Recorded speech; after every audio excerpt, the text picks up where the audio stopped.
So what's up, everybody? We're doing a TG3 roundtable today, and today we're gonna be breaking down good old Koharu slash Koharu, basically. And the reason we're breaking her down, first of all, maybe you know Trey, because oh yeah, Trey's here by the way. Say hi, Trey. What's good, everybody? Trey No One. What's up, Trey? So I brought Trey over here because he was on the PokePod last session. So the session last week. So I figured it'd be a good time in order to bring him over again, have his feet back in the water of content creating. And also, he's kept up with the anime relatively well for the most part. So let me ask this. Maybe why did they change Koharu's name to Chloe? Like, they both sound pretty decently, like, they're decent. Yeah. They're not really offensive, like, in terms of, like, Koharu doesn't sound too Japanese. Yeah, I agree. Like, even for Sakuragi, I feel like his name was perfect. Like, I don't know why they changed that. Well, okay, I get that one. Japanese Sakura Blossom, Sakuragi. That made sense to me.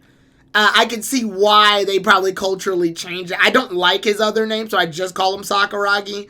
But Koharu, I generally call Koharu because that's what she's introduced as. But I've seen a lot of people call her Chloe.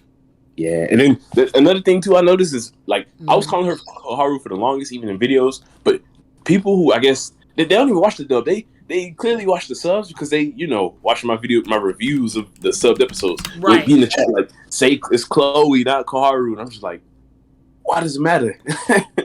Yeah, I wouldn't have a bug up my ass about it. I think Koharu and Chloe are both fine names. I prefer Koharu only because, again, that's what I was exposed to, and it kind of like I'm used to it at this point.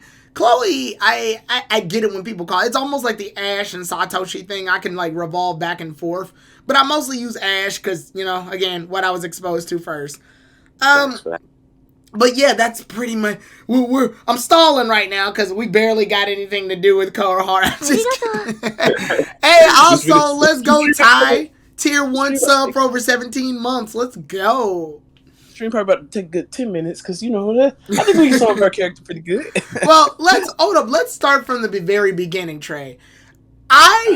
Believe it or not, I actually like the direction that Koharu's episodes were going at the beginning. Only because they felt very real.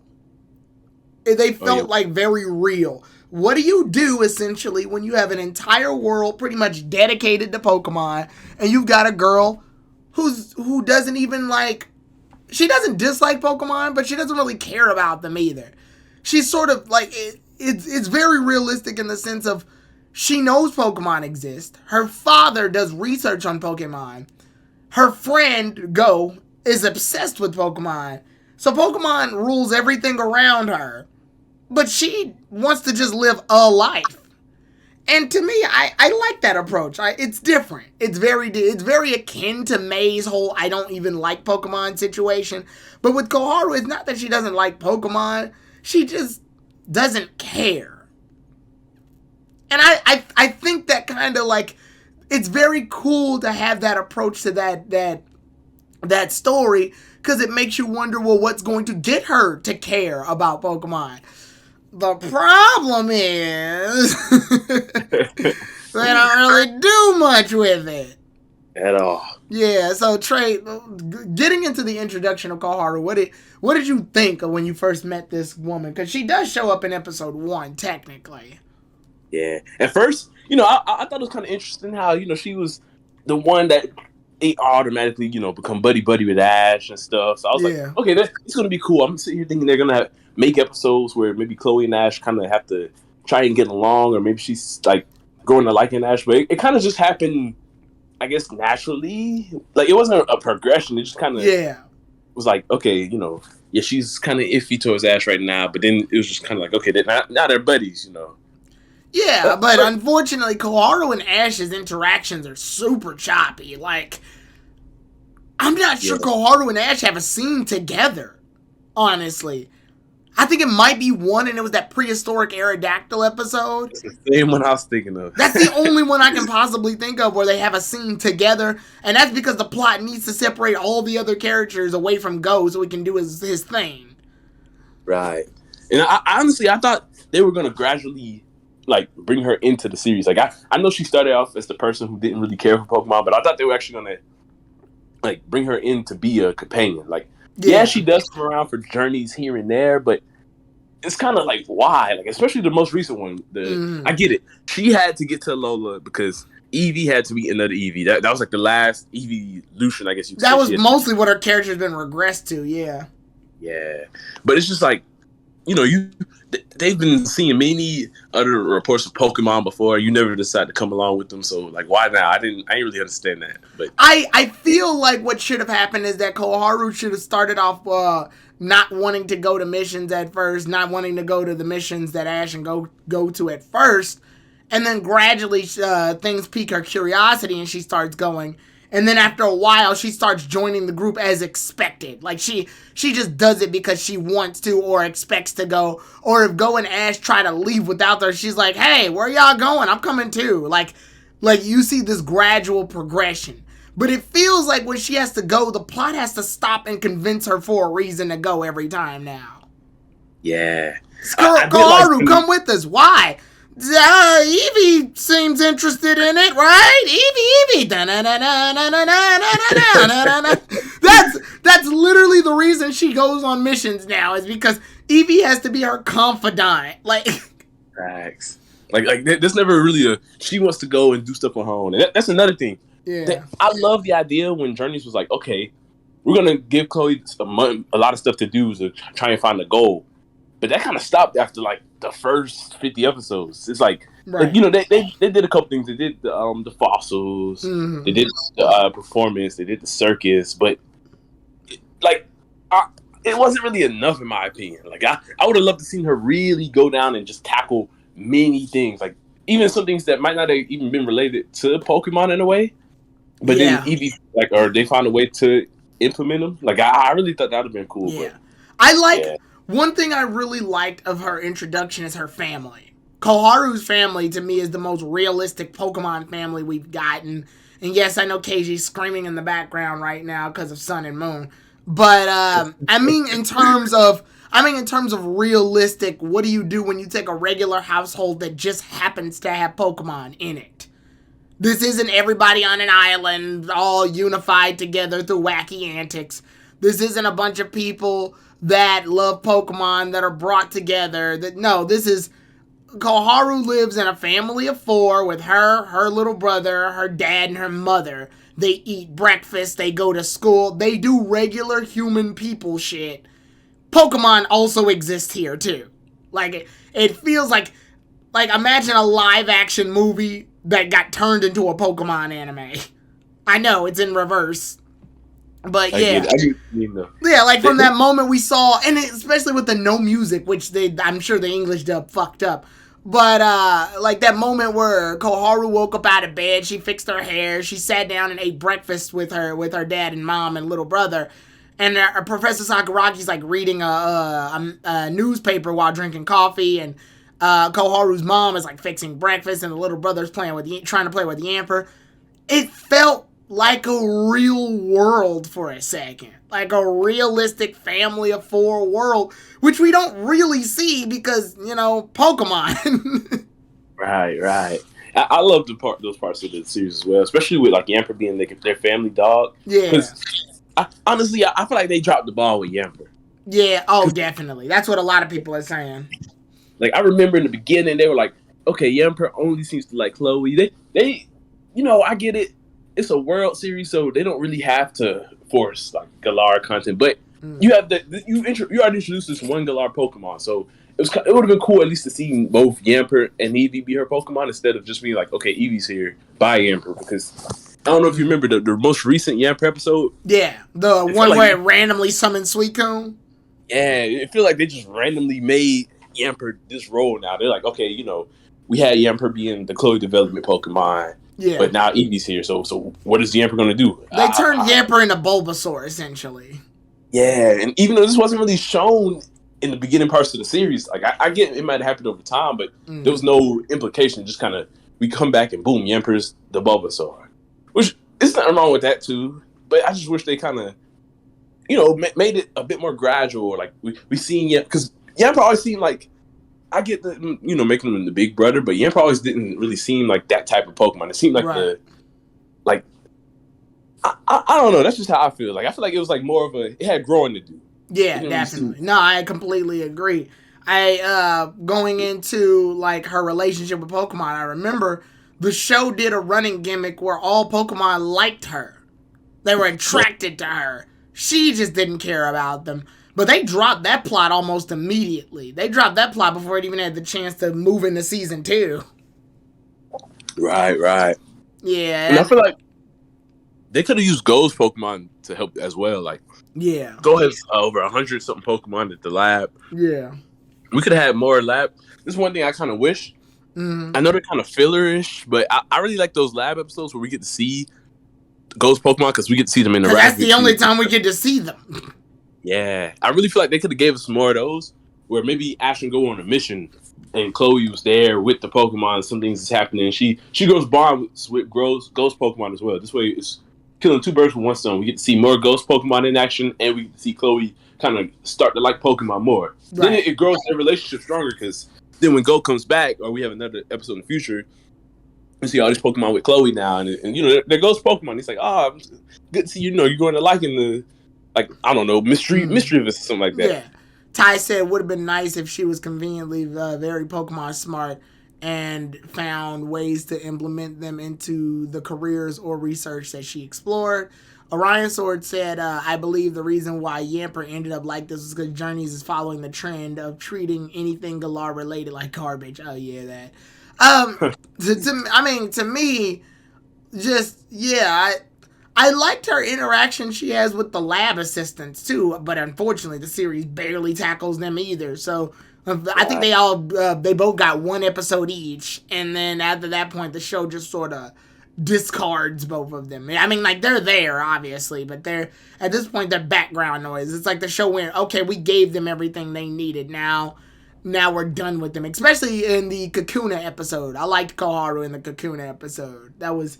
I like the fact that she wanted to play matchmaker. She was yeah. Yeah, I mean, because in a lot of animes, girls are usually the ones that are interested in romance. So it naturally made sense that Koharu wanted to play matchmaker and get her and that guy together with the Psyduck. Turns out the joke lays flat because, the joke lands on its face by having Kakuna like the Psyduck, not the guy. Like, the guy she just was, like, friends with, but the Psyduck is what she really wanted. I like that joke. That was funny. Yeah, that was a pretty funny episode. Yeah, but that's like the most we really see of Koharu pursuing to do something. Yeah, she gets to share a lot of those Eevee episodes, but after those, what do you really do with Koharu? Especially in a sense where Koharu had two characters that looked just like her in the same goddamn series that did a better job being Koharu than Koharu did. Yeah, you got the alternate reality Koharu, which is better than Koharu, and then you got the sun princess. I think she's the sun princess. She's the morning sun princess or whatever, the Espeon trainer, who's better at being Koharu. And I'm just like, what in the fuck? I love the freaking AU Chloe or Karu because it was just like, whoa, like even Go was awesome in that. Yeah. It's like this is what I wanted them to kind of see them grow into. Yeah. Maybe not so much with what they were doing with the whole, rockets and zip lining and flying around, but just like their characters, like the way that they acted, like that just felt like what we wanted to see them grow into, but it's like we'll never get that. I think the question here just lies on, because other characters have had moments like this too, where it takes a while for them to find out what they truly want to do in life. But then that begs the question, is it okay for a character to not know what they want immediately? But then, if so, how long? And how long do you think it should be in a series until a character has a pinned down, like, goal? Like, what they want to do and why they want to do it? Trey, what do you think should be the length in an 140 episode anime? What do you think is the appropriate time for a character to finally go, this is what I want and this is how I'm gonna approach it? That's a good one. I'll actually bring back Serena for this one because at first, I'll never forget, like, the first 59 episodes when she was still trying to figure stuff out, I was kind of like, not really interested. It was kind of boring to see her on screen. Like, but I feel like episode 60, like she was able to complete her goal or complete, her arc in X and Y from episode 60 to the end, and I feel like that was kind of a good mark right there. I mean, Chloe, and I'll argue even with Serena, she wasn't completely inactive or separate from episodes. If the series doesn't even want to deal with Koharu, they just leave her out of episodes, pure plain and simple. Here, Serena was in episodes. She navigated, she made suggestions, she made Poke Puffs, she provided support, she did sewing, made costumes, did PR videos, had a rivalry with Miet, caught Pancham. She was active. She wasn't completely inactive. Her personality was pretty good too back there. Yeah, I mean, yeah. So she at least had things going for her. Koharu, I don't even think the show does anything with her. And like I said personally, the most interesting thing they've done with her is when she sits down and spends time with her family. Even her family, for the most part, her mother. Her mother just does illustrations for a magazine. It's not Pokemon related. It's a real life job.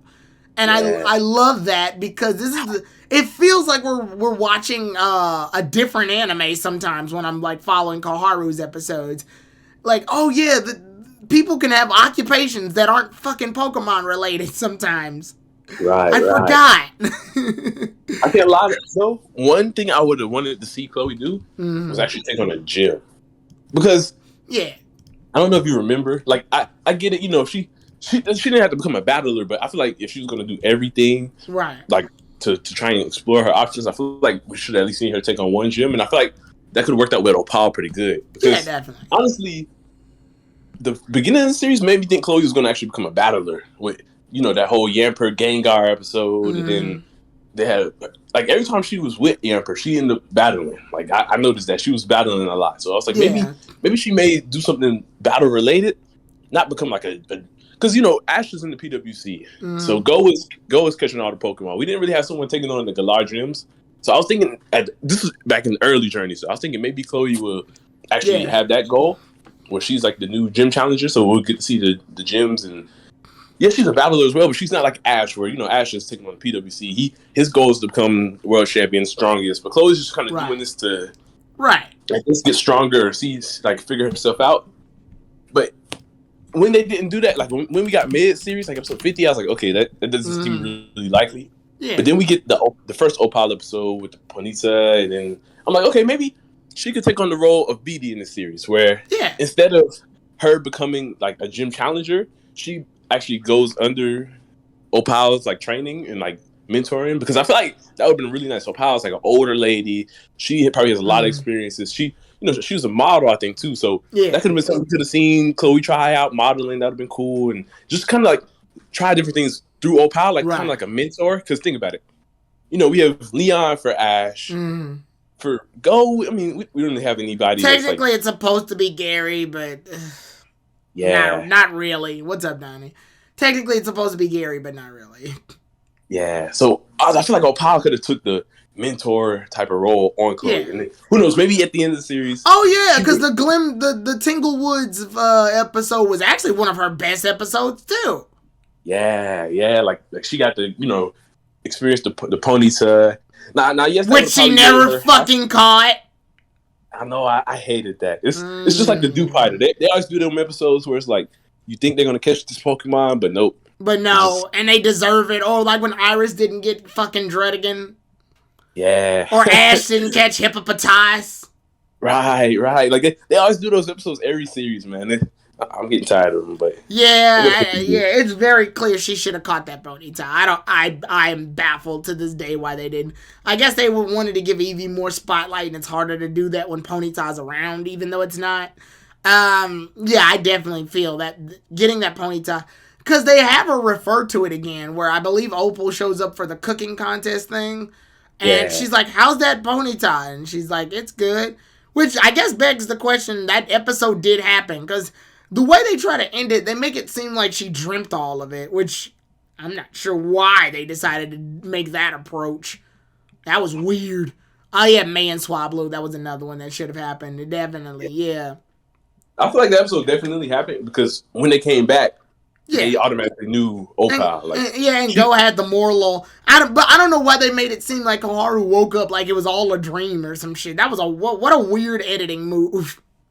Yeah, that was pretty weird. I get what they were trying to do, I guess. It was like he's reading the book. But yeah, it was kind of weird too. It still was kind of weird. Yeah. But yeah, I think and that's the thing though, is like Koharu it's very clear that what we see, at least layout wise, Koharu is slowly starting to like get used to the world of Pokemon and is infusing herself with it. Unfortunately, that also means that she's become more boring as a result. Getting her more involved has pretty much put her in the seat of, okay, you're doing Eevee episodes. And if you're not doing Eevee episodes, then, hey, Cosmic, if you're not doing Eevee episodes, then you're just gonna exist. Or, like, the Fossil episode, I believe she was in that one, too. Which, I believe, she got to make curry or something with the others. I'm not even sure if she was good at that or not. I can't remember that episode at all, other than Ash catching Dracovish and Go catching fucking Artizoke. Yeah, I wasn't even a fan of that episode, to be honest. Me personally, I didn't want Ash to catch Dracovish. I know a lot of people were interested, but yeah, I didn't like it either. To this day, I'm not really a fan. It's kind of Sakura says I'm not in agreement with Koharu being a battler. I would much rather prefer that whatever she decides to do, it's non-Pokemon related because it's a part of her arc. It seems like to our peers assuming that she was going to something Pokemon related because her father, which was something that seemed like she did not want to do. Her choosing a Pokemon related profession would be playing towards that everyone expects her to do, which like he wants her to go against the grain. But it would beg the question, why give her an Eevee? True. Yeah, that's I think that's where the problem lies at that point. And it's clear Eevee is here to represent multiple things. Let's go Eevee. And the whole, they're scratching off the evolutions from their little checklist of Pokemon they gotta show off. Yeah, because Eevee's slowly built its way up to be the second main character of Pokemon. Yeah. Like, I believe they've released an Eevee almost every generation after Gen 4? After Gen 5, probably? Yeah, Serena gets an Eevee, Lana gets an Eevee, Koharu's got an Eevee, May had an Eevee, Virgil had an Eevee in Gen 5, yeah, I want to say after about Gen 4, Gen 3, Eevee's pretty much a Pokemon in every series, except for Gen 4. Gen 4, I don't think anyone had an Eevee. Anybody of note, at least, had an Eevee. Yeah. May came back and evolved her Eevee into Glaceon, so I guess that's probably where that makes up for. Right. Yeah, so, I mean, and I get it. Like, they want to promote Eevee, and they probably... I think one of the ideas also is to show off that Eevee can Gigantamax. Because Pikachu and Eevee can both Gigantamax and Sword and Shield into their big versions. But when do we ever get Koharu and Galar and give her a Dynamax band to put her in a situation where she needs to do that? It would literally have to be an episode that would separate everything and force a battle. And that's why I felt like maybe her going under the Opal training could have led to that. Because a lot of people probably think, if she goes under Opal, to me, she's automatically going to Sylveon. Yeah. I mean, not necessarily, but that could just help her with the whole Gigantamax thing, because she'd be training with a gym leader. So that way we could have showed off G-Max Eevee instead of evolving into Sylveon. But I don't even think, I don't think we're going to see Opal again. I don't, with Journeys wrapping up with PWC and Project Mew, I don't even know. If anything, it makes Opal's appearance in the series kind of random. She shows up for 2 episodes. The first one she is super random because she makes Ash and go wear pink and answer quizzes and shit. It's completely separate from the plot.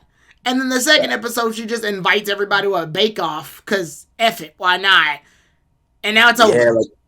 And honestly, I have an issue with that episode because that's the first interaction we get between Ash and Rayhan, and the only before the actual fight. That's the only solid one we get. I mean, he says, I believe he's introduced to Rayhan before the Sobble catching episode, but even then, it's very brief. It's like, I'm gonna fight Leon, and he's like, no, I'm gonna fight Leon. Yeah. Okay, bye. Right.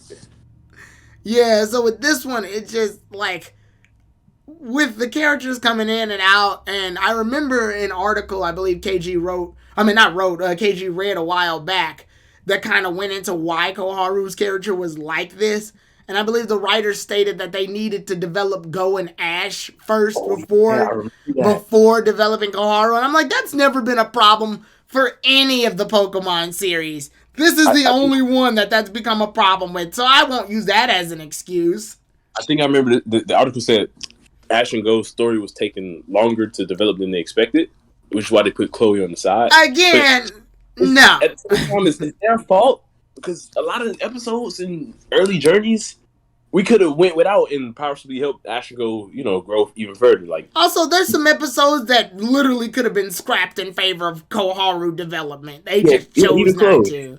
There's a bunch of BS episodes in Pokemon Journeys at the very beginning. Like, I'm not going to accept that as a viable excuse. They've had 3/4 companions in Pokemon for years. Now you're telling me that 2 is too much?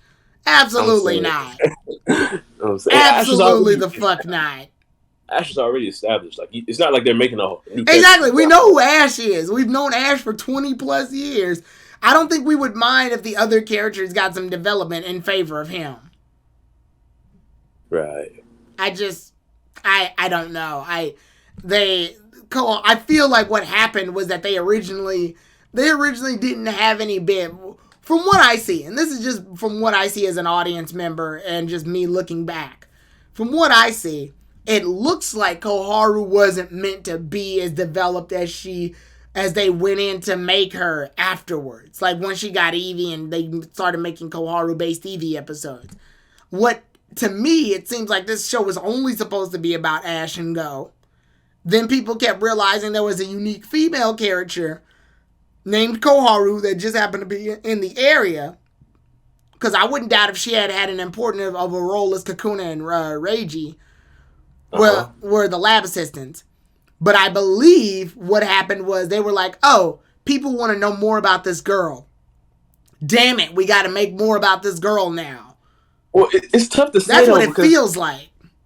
There are a lot of episodes, like early journeys before the Eevee, where they're like focusing on Chloe as well. Because the Yamper Gengar episode where she finally learns to battle with Yamper. Yeah. I remember her dream episode with her mom happens. Like they do give her a lot of episodes within. Even episode 20, I'll go back to episode 20, where Ash and Go, that's the episode where Ash and Go kind of state their dreams to they're at the orientation event with the kids.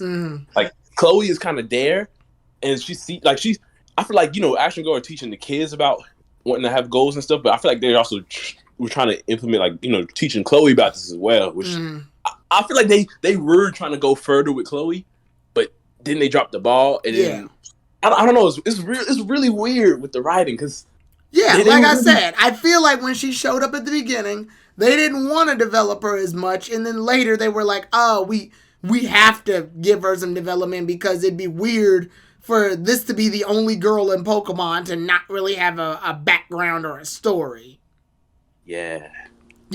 Like, and here's what I always do. And, like, I noticed Koharu's also met probably a lot of the Ash's former female traveling companions. I mean, she met Lily, she met Mallow, Lana, Dawn, Serena. She's met a bunch of them at this point.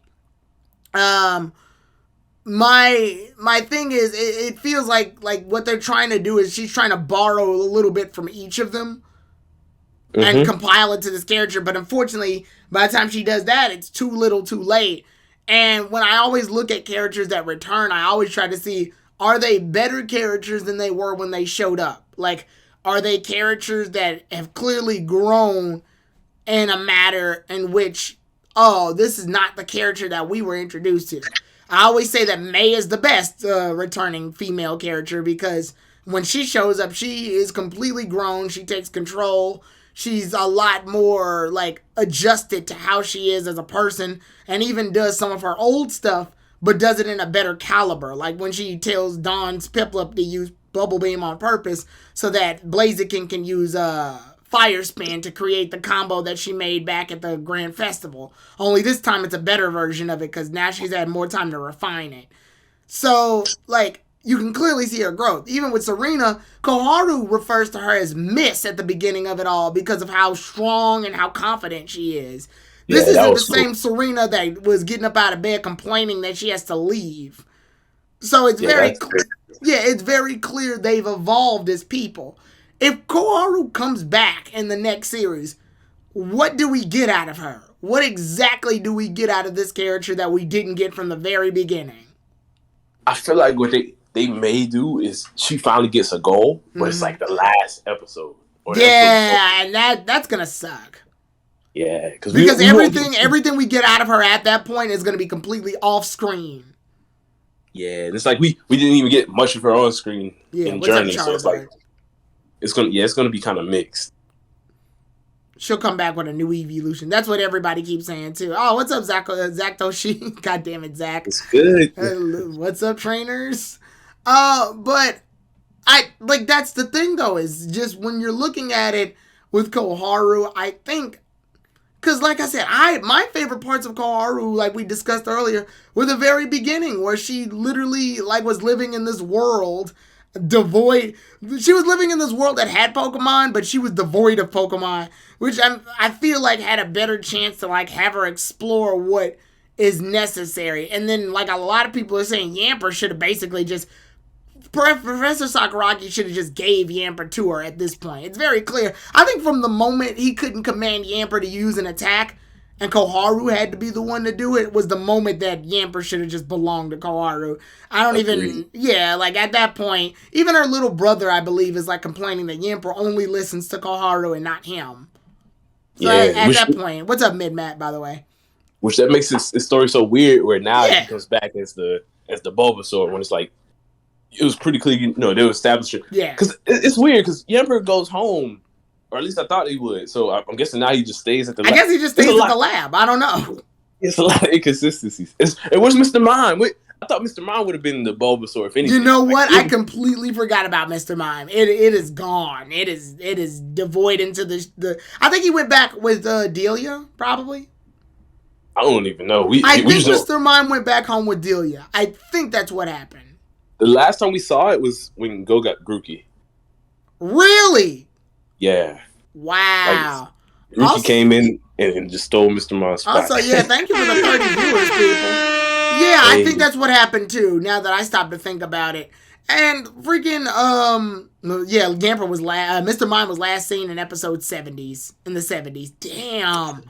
Yeah. We're more than 40 episodes in at this point, or 30 episodes, almost about 40. I think Ash sent it home to Delia. Yeah. That would have been kind of cool if it had been in his Masters 8 team. I would have laughed. It would have been funny.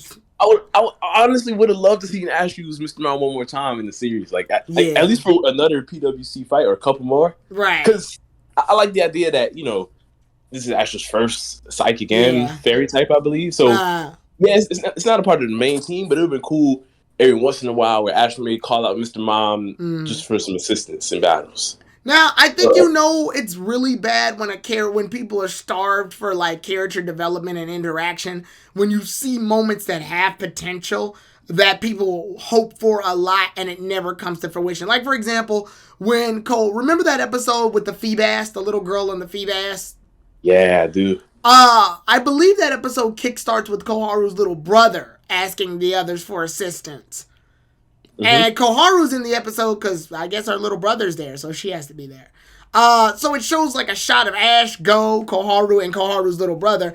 And I remember on Twitter a lot of people were going, this should have just been the Journey travel team right here. I remember that, yeah. Yeah. And I'm thinking in my mind, I'm like, yeah, but the sad part is that you guys are hoping for something that unfortunately can't happen anymore because the show's not going to do it. and even in that episode, Koharu is in the background, but I feel like she's being used a little bit. She shows that she has interest. But again, like I said, Pokemon can never stay consistent with what it wants to do with her, because I'm still mad that they ditched that whole Pokemon like her thing. I like the idea that she didn't care for Pokemon, but they were all attracted to her. I don't think Pokemon's ever really done something like that. And even with, like I said, all ghost Pokemon, instead of doing I love the P-Dove episode for her. Yeah. That's when she really got to grow a bond with a Pokemon. But that P-Dove was just that one time. We're never going to see it again. With all the Pokemon Go got in the lab, they could really use them as the Pokemon that are attracted to her. So this way we're seeing his Pokemon more and developing Chloe as well. Yeah, and I remember if they were gonna do the Yamper being the big brother of the lab, then it would have been nice if Chloe was helping Yamper. Like they were doing it together because Chloe was taking care of the Pokemon while Ash and Go were away. Alex brought up a good point. The old lady from The Power of Us did it better. Oh yeah, where she didn't like Pokemon, but Pokemon loved her. Right. And then she had a good reason too, though, because you know what, she lost with Pokemon. Well, yeah, and but to see it in a series, to see it in an actual like straight up Pokemon series, what do you do when you have somebody who really doesn't really associate with Pokemon, but Pokemon love her? And it's unexplained why. They never even explain why that's the case. Why do Pokemon love her so much? Does she give off this special power? Is she like born under some type of situation? Why is it that Pokemon love her so much? We never get an explanation of it. And the show drops that plot before it even has the chance to take off. And I'm like, this is interesting. You could use this in some way. And the fact that we have like real life school, so Koharu has to go to school and she's a student at a school and she shows up to the school a lot. We got to actually see an active real life school. I'm not counting Sun and Moon. Fuck you, Sun and Moon. That's not a real school. Yeah, we got to see an actual school, and we got to see how Koharu can interact with other classmates when it comes to Pokemon. Or even that really good episode with Glaceon, the girl in the Glaceon that freezes every goddamn thing. Oh, yeah. It was cool because it was like, oh, this Pokemon is overprotective, but that overprotectiveness is also killing it. Sadly, the character's more interesting than Koharu is, and this is supposed to be a Koharu episode, so she's fallen in the background of her own episode again. Yeah, the only thing Chloe really did was the copycatting Glaceon's moves. Pretty much. That's another thing. They're checking off the list with these copycats. It's like, okay. Yeah. Did he use a move did he use Fairy Wind when Serena appeared? He used Fairy Wind. Yeah, he used Fairy Wind during the her appeal round. Yeah, like they're really just checking off the list. At this point, they might as well just gave her the freaking Z move. Freaking the EV. Oh, the EV. I kind of wish there was an episode where they went to Alola and Koharu met up with, what's his name? Ilima. Oh, no, but Ilima's in Kalos now, I believe.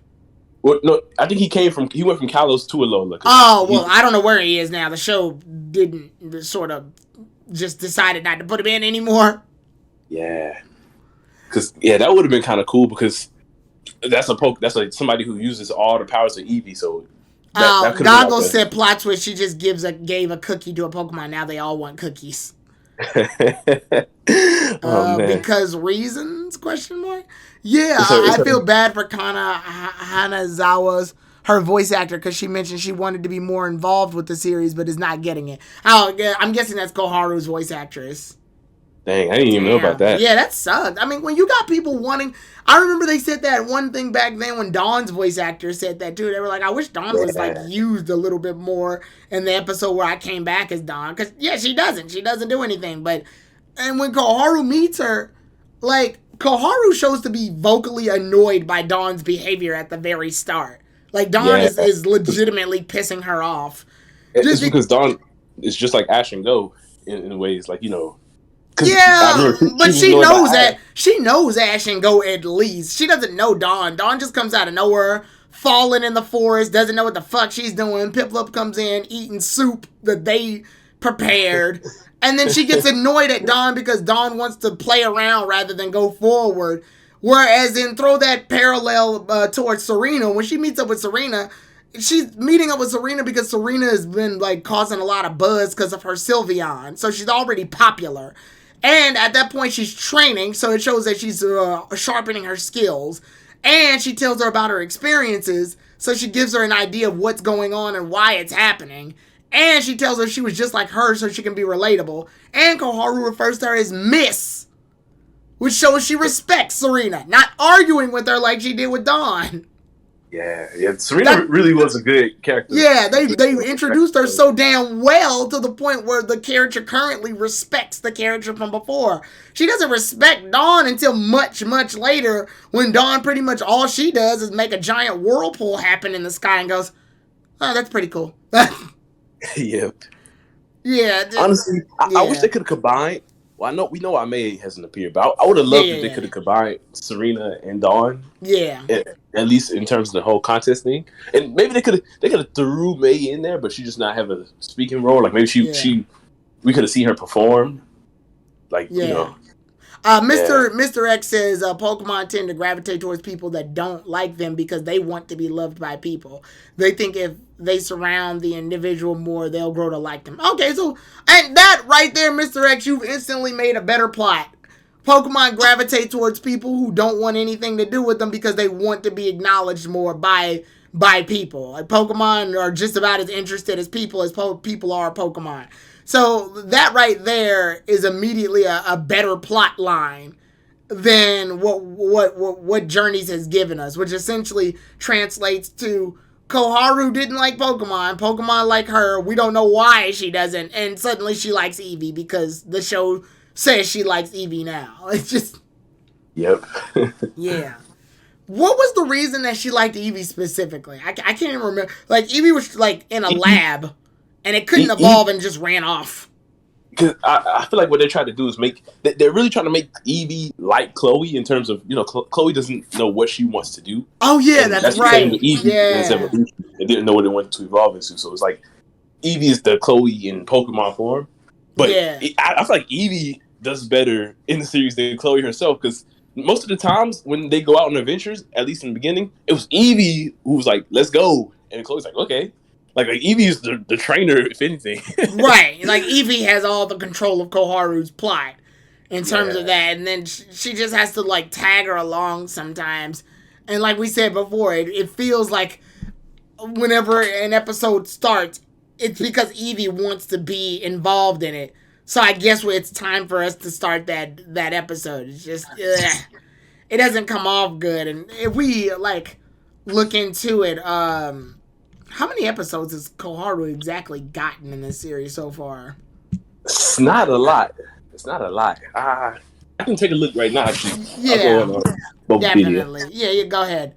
While you're doing that, I just, like, to me, it very much feels like they tried to stray away from the female traveling companion formula. And then at some point they realized, wait a minute, Pokemon's huge appeal is female traveling companions. So we can't exactly leave her behind anymore. So we have to develop her. And then they scrambled together and tried to find a quick gimmick. And they were like, oh yeah, that's right. Eevees. Females are usually associated with Eevee because it's floofy and cute. And Ash already has Pikachu, which is the main character Pokemon. So Eevee has to play second here. Even design-wise, that's kind of the case. Pikachu's a bright yellow and red Pokemon. Red cheeks, yellow Pokemon, which are very attention-bringing colors. Where Eevee is a brown, whitish Pokemon, which means it's not going to stick out as much, but Eevee's cuteness makes it gender-neutral. So it relates more to, like, a demographic that wants cuter Pokemon. So that's, like, in an art direction-wise, I can see why they did that. I thought Koharu's Eevee didn't evolve because of its genetics. Yeah, they made it come off like that too, where it just couldn't evolve. But apparently that also brings a level of interest to us, where it shows that a Pokemon, if they don't want to evolve, the stone won't work. Which is a process we've never actually seen before. We've never actually seen the idea of, although we've run into situations where, like in the Diamond and Pearl episode, where the old lady has a Pikachu that winds up touching a Thunderstone, and it winds up evolving into Raichu because of it. So do Pokemon have a choice or not? Yeah, because they always make it such a big deal when Pikachu almost touches a Thunderstone. Exactly. They always do that. They even did it in this series, where Pikachu almost touched a Thunderstone and evolved. Yeah. So, if Pikachu doesn't want to evolve, the Thunderstone should probably do nothing, right? That's what I would think. But then I guess that kind of deletes the Everstone's existence. That's true. Well, I guess if Pokemon don't naturally want to evolve, even though Ash's Bulbasaur, did it swallow an Everstone? Everstone didn't exist yet. But when Bulbasaur didn't want to evolve, he sort of forced it out. What's up? Would you consider the Eevee and Grookey episode to be a Chloe episode or no? You know, the one where they were running errands? Oh, that? I like to believe that's an Eevee and Grookey episode, not a Yeah, Pokemon. It's very akin to that Chespin and Bunnelby episode. Yeah, the running errands episode that I don't give a fuck about. Nearly identical. The grass type starter. Yeah, the grass type and the normal type Pokemon. Yeah.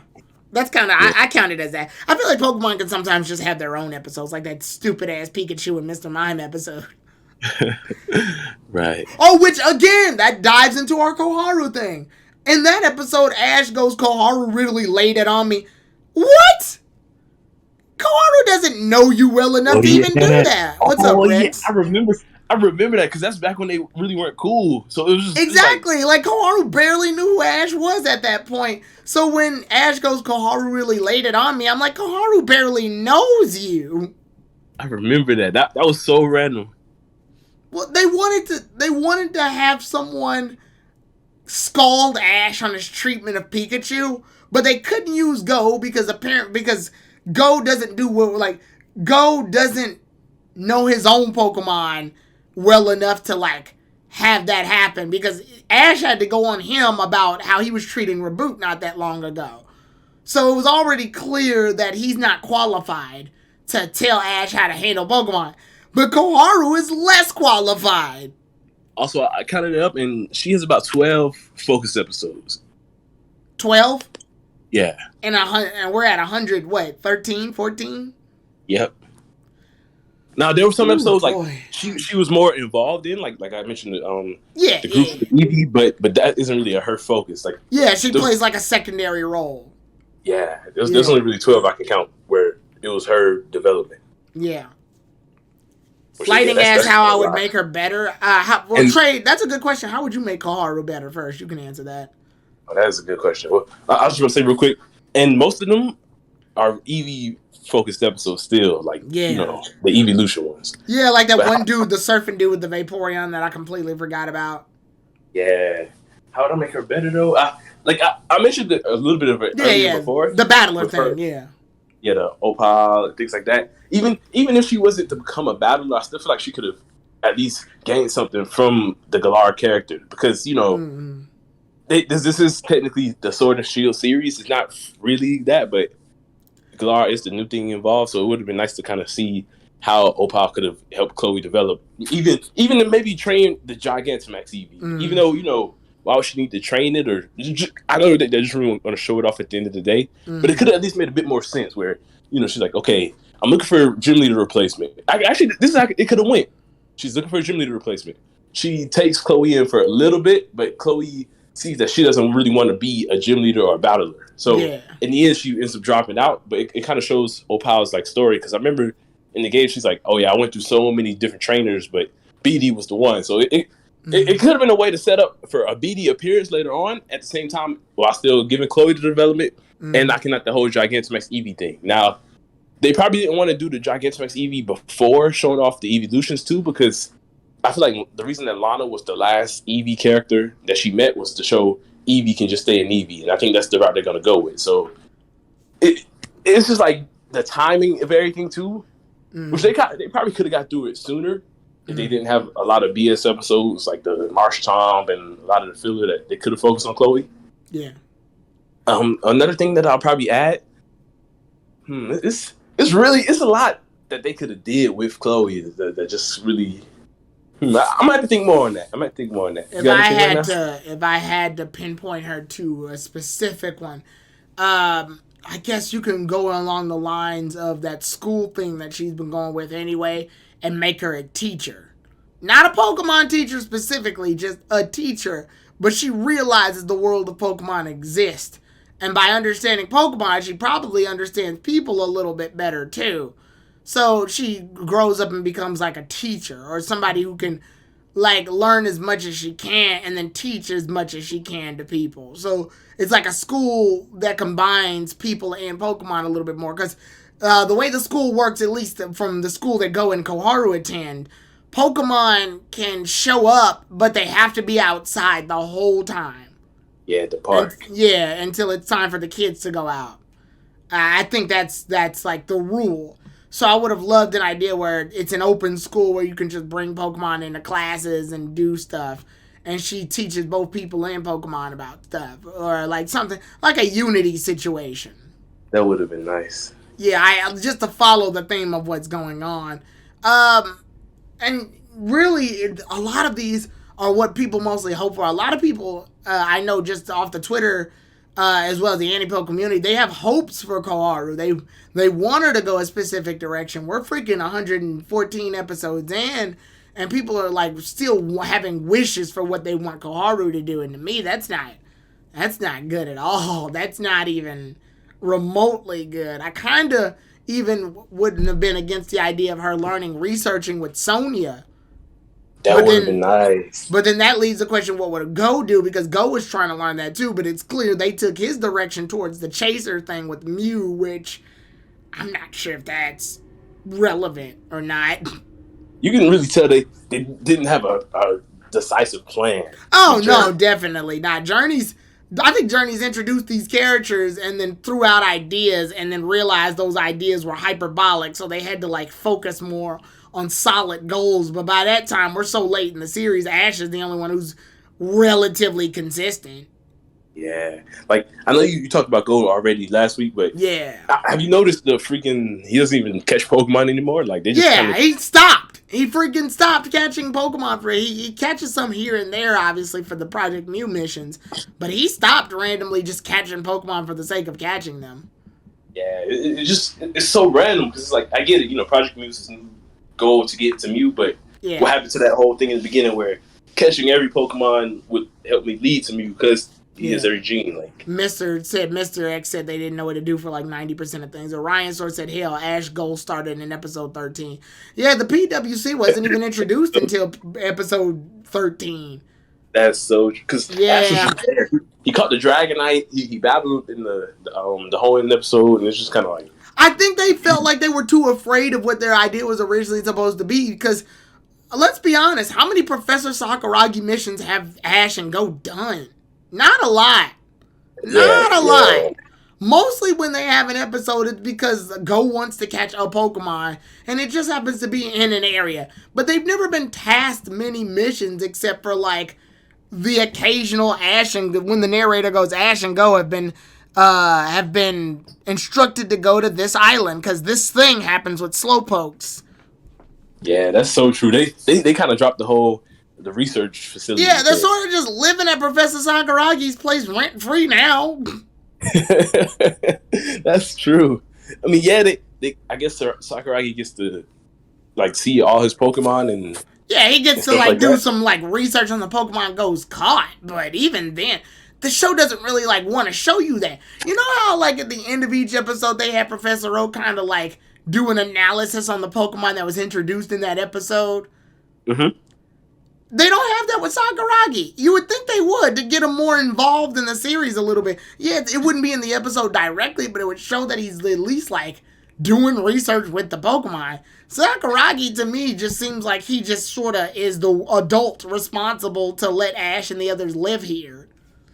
Yeah, he's the reason why they can stay in Vermilion. Exactly. He's like, oh, I'm just their very elaborate landlord at this point.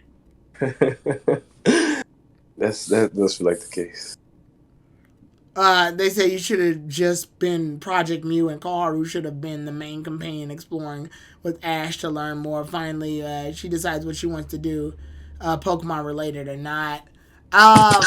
I don't even trust this show to find a definitive goal for Koharu. What they're probably going to do, to me, is probably just have her go, I want to travel on my own, and when I travel on my own, maybe then I'll find what I want to do. And she'll leave her family and shit, and then we'll just never see her again. And that kind of feels like they're trying to pull a game Lily almost. Yes, a video game. Yeah, absolutely. Abso-fucking-lutely, Trey. But the difference here is with Lily was handled better in the game because... It was more consistent, yeah. Yeah. Like they're actually kind of almost hand in hand with the whole family thing, except Chloe is a good family. Lily's family's kind of toxic, yeah. Yeah. And then at the end, they both go out in their own goals and on their own journeys. Like Lily goes to Kanto to start a journey. Yeah. So I guess that could be the same with Chloe, but Mr. X, I don't trust him to bring Koharu to Gen 9. I just don't trust it. I don't think they'll do it. Yeah, I don't. I can see Go, but not Chloe. Yeah. I mean, and the show's very much alluding to it, too. A lot of these trainers are going, especially Lana after her big involvement with Lana, which I do like that the show at least took the time to have her talk with Lana since they both have EVs. Where she's like, have you considered just keeping Eevee the way it is? Which is sort of alluding to the idea for Koharu that, I mean, you don't have to pick anything right now, even though the show does at least want you to do something with your character. So what's happening now is it very much is lining up the ballpark of we don't need to make any major dedicated changes right now because if we do, it's too late in the series to capitalize on it. So instead, just keep Eevee the way it is and you just stay the way you are. And then when the show's over, then you can finally go, I've decided, and then leave. That's true. I've noticed that part with the whole Eevee staying an Eevee thing, but I didn't even think about it in terms of Chloe not having anything too. That's a good point, actually. Yeah, because a lot of, even like Dawn recently, when she asked her about Eevee, she goes, my Piplup just stayed a Piplup. You'll figure it out. Like, so that's pretty much how that goes down. It literally is just them going, I mean, you'll figure it out. Don't worry. It's just, be. Just be. And everything will work out. Yep. Just live your life. Just live your life. And again, like that missing the catch Ponyta thing was a swing and a miss to me. That was. Wasn't that Ponyta even in the damn opening when they were supposed to travel with Leon? I think so. I think I remember they did the character artworks where they showed like Chloe, Yamper, Eevee, and the Ponyta. So it's like she has a team right here, but nope. Nah, she didn't. Nope. They dropped the ball on that completely. And she was supposed to travel with Go and Ash during the Leon trip around the world, but that didn't work either. Another thing I want to mention too. That whole thing happened and nobody cares that it didn't happen, and that bugs me. Oh, you talking about the opening, the false opening of Leon traveling everybody across the Kalos region. That would have been cool. Honestly, that would have been a cool way to them to show off. They don't do it. They don't fucking do it. They did it. It was just too late. I don't even think they show off the islands of armor in this series. Nope. Yeah, they show off the Crown Tundra, but the islands of armor is not present. What the fuck?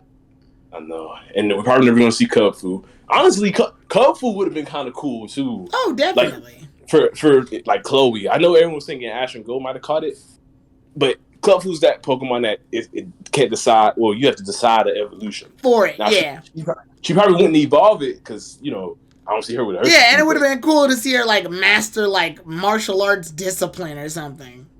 Yeah, like that's something else to try. Yeah, there's so much that they could have did. Like they did the bare minimum. Like, okay, pretty much contest. I was expecting them to do contests. The circus, that was kind of random, but it was still a cool idea. The fossils was cool. Mm-hmm. Other than that, what else has Chloe really tried? And I guess you can kind of say battled a little bit with Gengar, but not really. Yeah, she hasn't battled a trainer. She battled a wild Pokemon. Yeah, which that's another thing I know Goggles always mentions. When Chloe's like excited for Ash's PWC fights, and he's like, well, she never seen him battle, so why is she excited? Like that, it's stuff like that. Right. They could really build Ash and Chloe's, like, I guess, friendship a bit better too. Stuff like that. Like, or maybe she wasn't even interested, and then watches a fight, and then it's like, wow, Ash is pretty good. Mm-hmm. It's just, I remember in the first episode, or episode 0, as we call it, where she calls out Go for how he is acting. Like, how he's being pompous and like a smart ass. And she calls him out and says, that's why you don't have any friends. Oh, yeah. But they never really do anything with their relationship with Go. Like, even that, like, it appears as though she has some type of relationship with Go, being that they're childhood friends. But they never go anywhere with that either. They never, like, I've never really seen an in-depth scene with both Go and Koharu, because Ash usually takes over most of the spotlight. So it kind of makes me want to move Ash out of the way for a second, just so that we can see how Go and Koharu act as characters. But we don't really get to see it. Yeah, we don't have much of their friendship at all. Nope. Like, there's maybe 1 or 2 scenes. Yeah, it's all a quick thing that's briefly introduced. I feel like the AU Go and Chloe were better friends than that. This is Go and Chloe. Oh, definitely, yeah. Which is sad. And then, like, even when I talked about earlier with the Sun Princess with Espeon, she was a better Koharu than Koharu, but that was an already established princess. Not sure why she looks like Koharu, I guess because plot purposes, but, like, yeah, like, even she was better than the current Koharu. It just bugged me, the fact that they did that. Only to show that, hey, we can make a competent character. We're just making the choice not to, because, you know, jokes. Right. Yeah, let's see. I found it that odd as typically the Pokemon anime does something to advertise the games. I was thinking Pocket Monsters was going to cover Sword and Shield DLC, but they hardly did it. They also missed Clara too as possible. Oh, Koharu's a PWC. Oh, Clara. Oh, I gotcha. I see what they're doing here. PWC competitor. If Koharu went to learn with Mustard. Yeah, Go is antisocial, so we don't know why he tolerates Koharu. Yeah, I don't know either. I guess if I had to make a quick guess, it's because Koharu's dad is Sakuragi, and Sakuragi is known as a famous Pokemon researcher, and Go likes Pokemon, so he's thinking in his mind, if I can get in with Koharu, then I'll get in with the dad, and the dad has a research laboratory for Pokemon, and I like Pokemon, so it would have been cool. It's sort of like friend by association. It would have been cool if their families were friends, and that kind of made them friends. Yeah. But we don't get to see any of that because we barely see Go's parents. We saw them in like an episode, and they never really show up again after that. Right. Yeah, and it's very clear that like there's this big world that can be introduced that subtracts Ash from it.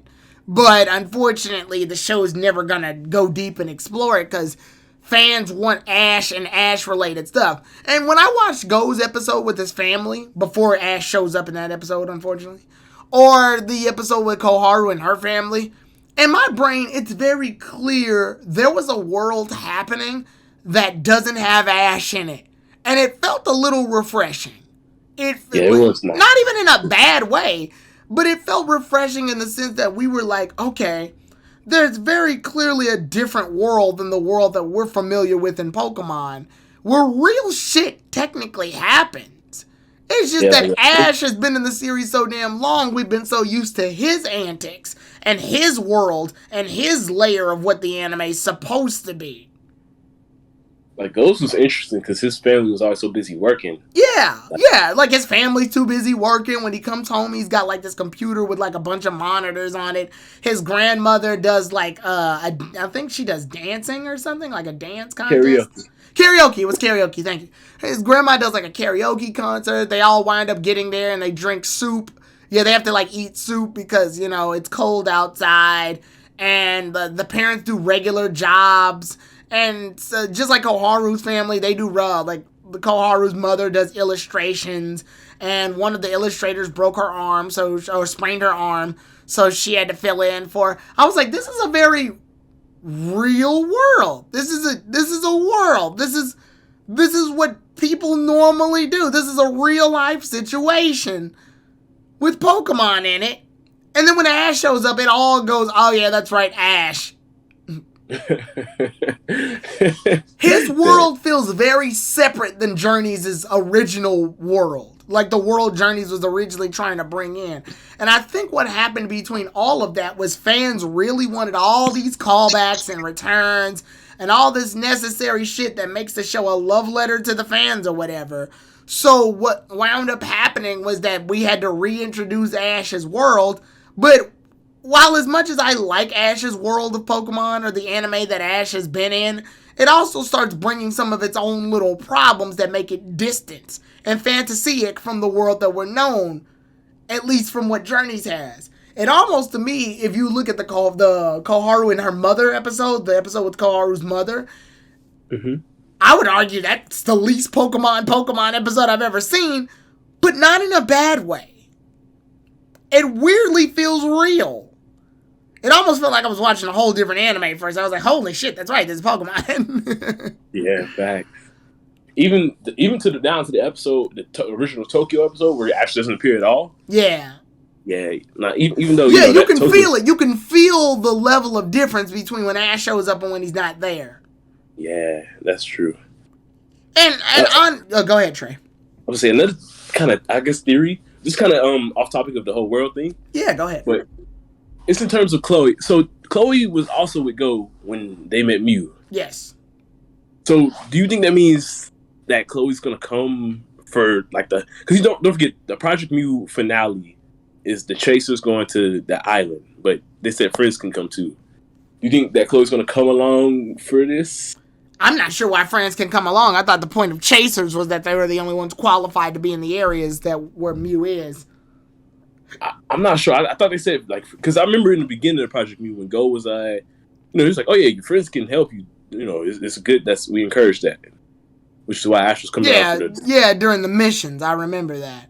But then I think the show also realized, wait a minute, if Ash shows up, then Go doesn't get any real character development here. But the thing is, I don't see them doing that, like where when they go to become a Chaser, like they just drop Ash out of the series for a little bit. I see Ash being there because I made a theory video recently that the series is going to end with Ash and Go rematching Mewtwo. Like after Ash beats the PWC, I feel like they dropped that whole. I feel like they dropped that whole plot. I feel like they didn't want to refer to that ever again. I actually believe it's coming because they've been making Lucario's have this big giant aura sphere, and I feel like it's to tie in the Mewtwo's giant shadow ball, like they're gonna have a clash or something. That's what I've been hoping on that theory. Yeah, but that theory is hanging on the idea of giant energy ball plus giant energy ball. Yeah, and there's not much substance, but I feel like it could happen. Yeah, I'm sorry, I don't think that Mewtwo thing's coming back. That Mewtwo episode was a flop to me, so it felt disappointing. But, I mean, yeah, they could come back to it. The problem is the Journeys has a tray of things they need to come back to. That Zapdos episode, the Mewtwo episode. There's so many things they've left behind at this point. I have no faith that they're going to. I think what happened is that when the writing staff changed, also the notes changed. I forgot about the Zapdos. That's a good point. Exactly, and we're just fans. If we forgot about it, do you think the writers are sitting there thinking about that shit? No, probably not. Probably not. Yeah, not at all. Yeah, that Zapdos thing was random as hell when you start to think about it. Go caught it, and then the lightning bolt struck, and then it just got released, and then that was it. Like, we never see Zapdos again. He's never referred to again. We don't talk about it again. It just happens, and now it's over. And honestly, they were building up to show off the Galarian forms, because there was the whole... Right. Moltres. I mean, they still could possibly. They could be on that Project Mew Island. Who knows, but... Yeah, exactly. And then you still gotta ask yourself, how does this relate to Koharu? What are they gonna do with this? And like we said, every time it feels like Koharu's forced into a journey with Ash and Go, it feels like she's just there for the sake of being there. And it takes either an Eevee showing up for them to finally decide, oh yeah, that's right, Koharu's a character. Because she too has an Eevee. Because I will admit, like, if they were to go to Project Mew and you can Dynamax there, then that could be their way of showing off the G-Max Eevee, but still, it would be it would feel kind of forced, I will admit. Right. And then it's like, in my head, I thought Chasers were the only ones qualified to find Mew, because, Mew's going to be in an area. Even though Mew has teleported in and out of random spots all the time. So I don't know why exactly they need to enter a project in order to find it. Eevee randomly showed up in an episode of Sun and Moon one time. Yeah, that's true. That's the Kanto episode. Yeah, where Rotom was taking pictures of every last Pokemon. So, so Mew is not restricted. Fucking Go and Koharu found Mew on accident in the episode 1. Yep. I'm guessing they were chasers. Like. And Pichu too. And Pichu, what the fuck? I always loved the idea, like, that Ash's Pikachu could have met Go and Chloe way back.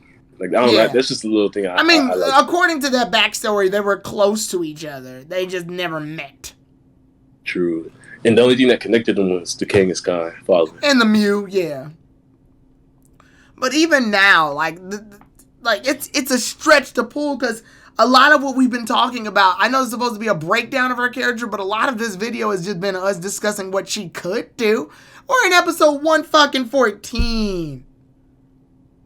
And we're discussing what she could do. What she could be. Like, Jesus fucking Christ. I thought she was going to wind up catching owl cream at one point. Oh, yeah, same. Honestly, didn't Go catch that fucking thing? They do a lot of fairy type stuff.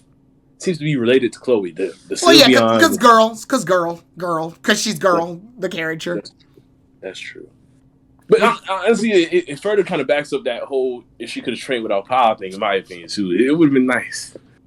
Yeah, exactly. Yeah, I wouldn't have been against her having Alcrane, Ponyta, Eevee, and Yamper on her team. These would have been nice. This would have been a nice little roster for her. Just something. One thing I actually do like is the theme song they give her too. Her theme song's really good. The problem is they barely use it. Yeah, I think the only time they used it was when they were in that in the episode with the girl with the side up, because they were shopping, and I think they just played it then. Yeah. Yeah. Or when she used it during her appeal round during the contest with Serena. Oh, true. Yeah, they used it there. I liked it there. Like I said, I like her song. The show just doesn't use it enough. Honestly, I was expecting each version of 1, 2, 3 to be one for like each character, because that like version 3 fit perfectly for Chloe. Version 2, the more action based one, I feel like would have been a good battle song for Ash. Like I'm surprised they never played that one in the anime. Yeah, and then version 1 they like, yeah, version 1 goes. Because it feels like it fits Go's character, because it's not too action based. It's not like, but it feels like more of adventure version 1. Right. Yeah, definitely. I agree with that. I like I said, the problem is that, and I'm guessing Koharu was supposed to have her arc during that time too, because the opening has Ash and Go dancing in the background while Koharu's there, and it shows Eevee and all the Pokemon around her, all the evolutions around her, and stuff like that. It's very clear that it was supposed to be like, oh, this is the Koharu arc of the story, but no, she doesn't get enough. I think she got a few more episodes around that point, but after that, they don't really utilize her much. It almost felt like it was a brief little month of Koharu, but not like a solid Koharu-based arc. Yeah, it was just like it was really the Eevee show.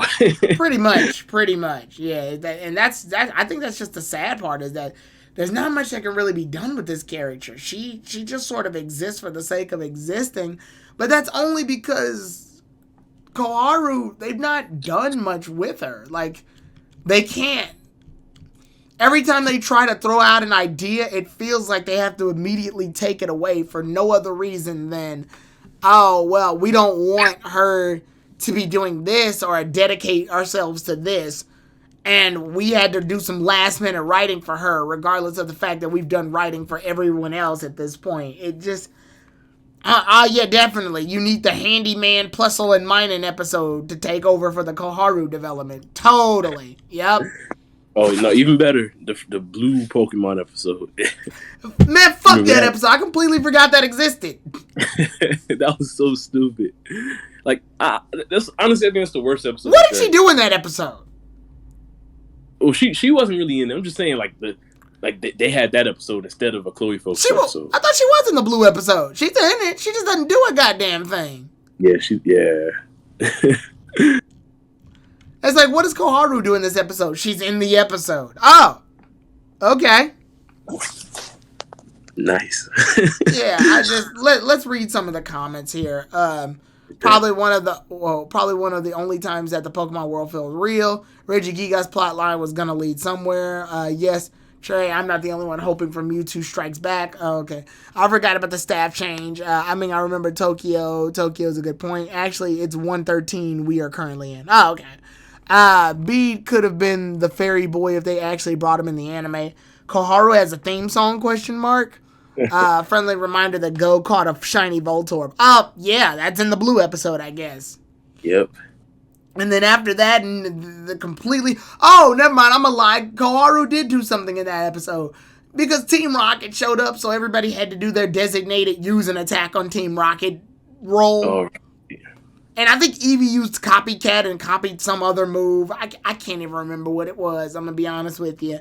But yeah, that was the Koharu role right there. Was her attacking something, and it just I kind of wish they had like a mini. I kind of wish they did like Best Wishes and had like a Don George tournament that Ash Go and Koharu and the others can enter. It'd be like a good way for Ash to train for the Master's 8, and it'd be a good way for Go to actually like get used to more of his Pokemon to prepare for Project Mew. And then it would allow like Eevee is the most flip-floppiest character in the goddamn show because it literally just translates to this plot is doing something and Eevee now has interest in it. Why? Because. Yeah. Hey, that honestly, we could even see Yamper as well, like in action. Like she could have used both of them. Yeah. So yeah, literally, it would just gravitate towards Eevee wants to go do this thing, so everybody enters the tournament, and then we can have like a small little tournament. Now, I don't expect anybody to win here except for maybe Ash, but it would give them a chance to get to know their Pokemon a little bit more, because that's been the main issue, not just with Koharu, but with Go and most of the characters here. They're not used to their own goddamn Pokemon. Yeah, they have them.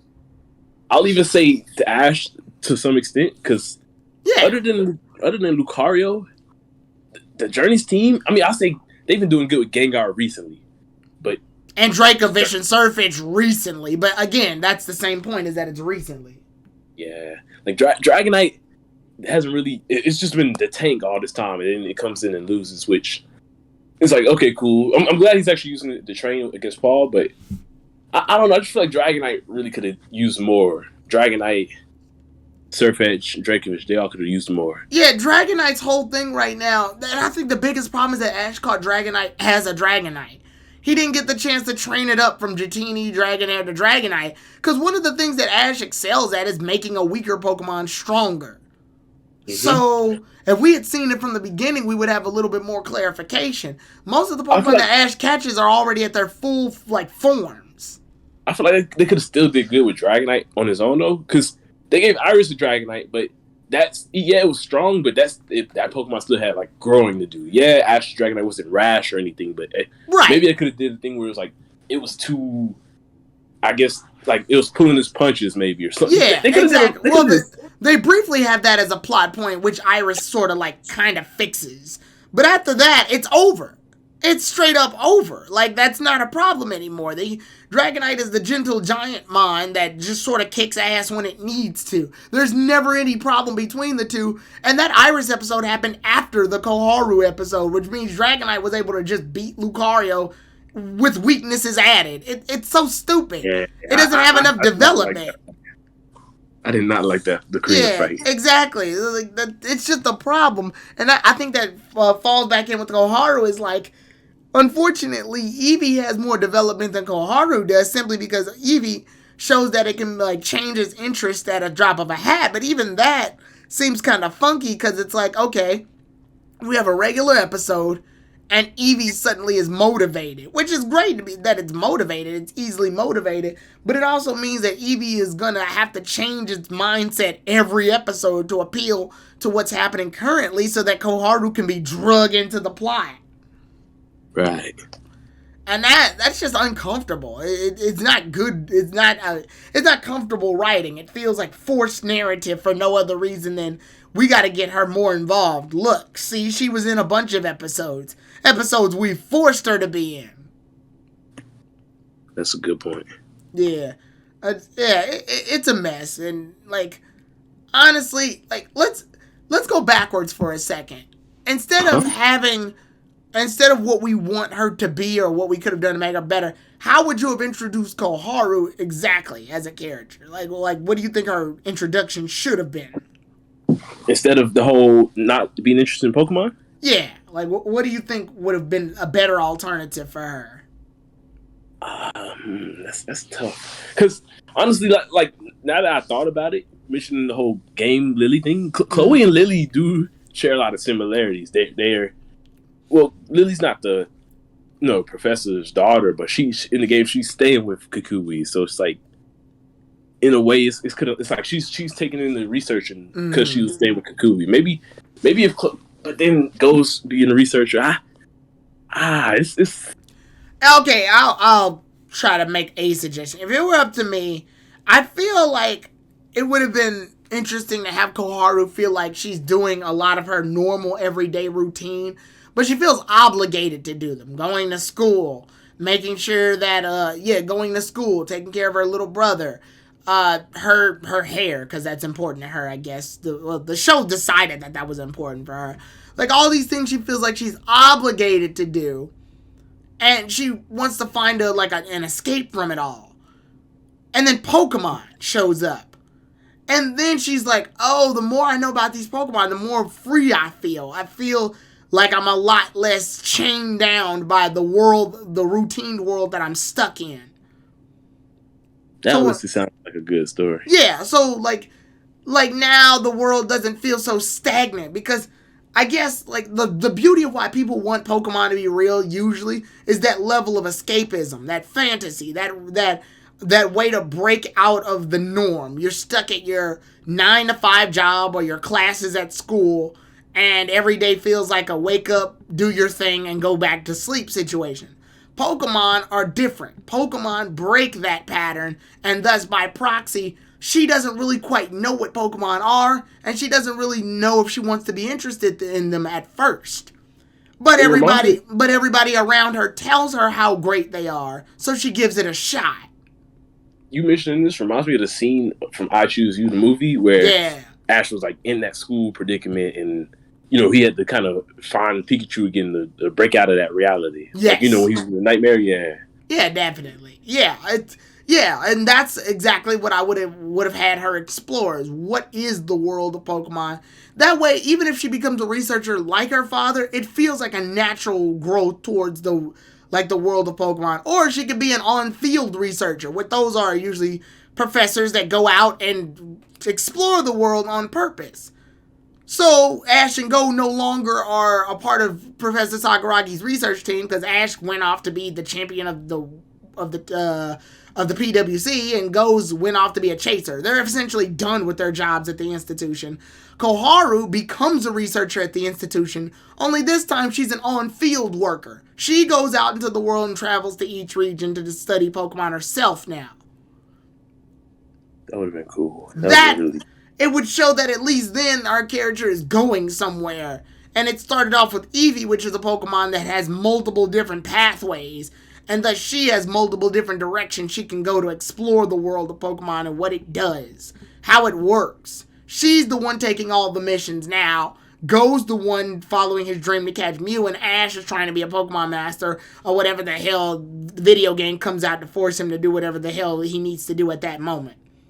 Right. Because regardless of the fact that he traveled the world, there's still a whole nother Spanish region that he hasn't entered yet. That would have been really nice, to be honest, if they didn't handle it like that. Yeah, but you got to put a lot of faith that they will, and unfortunately, this isn't the show that's been able to have enough bite to back up its bark. So yeah. I think also this I have a question too. Yeah, go ahead. What do you think? Because I'm sure after this series, like how they used to have the characters from the previous series return. Mm-hmm. If Go and Chloe would return, how would you feel if Chloe returns and then she's just like has this, like, they try to pull a Serena almost, like she has a goal now, she's doing great. The reason it worked with Serena, because we got to at least gradually see her get to that point. This is gonna feel uncomfortable if she suddenly had her entire shit together but didn't have it during Journeys. If anything, it'll just make Journeys look worse. Yeah, that's not a good look. It's not. It's not a good look at all. I don't know. How would you feel about it? It's bittersweet, because it's like, okay, it's nice that she finally did find a goal, but it's like, what's the point? Like, we didn't get to see you build up to this. It was all off screen. It all happened at that moment. It's just, And I think that's unfortunately where we come to pretty much a close. I think we've said everything we kind of need to say about her. The show barely gave us a lot, and I think we were able to stretch it out to at least an hour and 30 minutes. But that's been my biggest problem with Journeys. Is the reason I decided to have these breakdown reviews for both Go and Koharu is because the show really... The problem I've had here in the community, at least, is that whenever I talk about how the show's relying on callbacks, like, oh, the Sun and Moon episode was so good, the Sun and Moon episode... Yeah, that's because the Sun and Moon episode was good, or at least y'all liked Sun and Moon. And then people went, oh, the Serena episode's good, which I agreed, I liked the Serena episode. But that's because I liked X and Y. Journeys is not responsible for any of that. That's got nothing to do with Journeys. That's everything to do with Sun and Moon. And then everybody goes, oh, well, Journeys is supposed to be the love letter series for the fans, and it's supposed to do callbacks, and it's supposed to do all that. All right, there's two big problems with that. Go and Koharu. If this is supposed to be this whole, we need to do a love letter to the fans, we need to make callbacks, we need to give cameo appearances and all this to reflect on Ash's 20 plus years of being a Pokemon trainer, then why on earth do you have Go and Koharu? What's their purpose? What are they doing then? Nobody's excited to see any Go episodes. I've been seeing people call Go episodes filler. Dang. Because nobody gives a shit about them. And then when Koharu's episodes come, they just say another Eevee episode or Eevee filler. That's true. Even when Lumio Trainer Zach's review, he's like, he doesn't like the fact that Koharu's episodes have been basically regressed to, oh, Eevee's doing something, so she's got to be in it. Man, that's exactly how it feels. And and this, like, no matter how many ways you say this is a fan series, this is a fan series, this is a fan series, these two ruin all of that by simply existing because the show didn't want to have this whole reliance on callbacks. It wanted to build its own world, but it seems like the fans' demand was way more powerful than what the show originally had in store. And my point was that because of that, we end up in this situation where now we have to tussle between Ash's old world of Pokemon that everybody is nostalgic over and remembers versus this potential new world that we haven't even given a chance because Go and Koharu aren't shit that happened back in the day, so they clearly aren't as entertaining. That's true. Which they could have really benefited from them being the ones to kind of focus on Sword and Shield stuff. If you really wanted to do callbacks, that's perfectly fine. But do the same formula that other shows have done.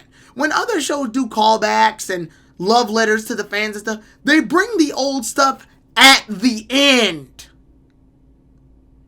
They wait till the butt end. Why? Because then first of all, it's been a while since we've seen it.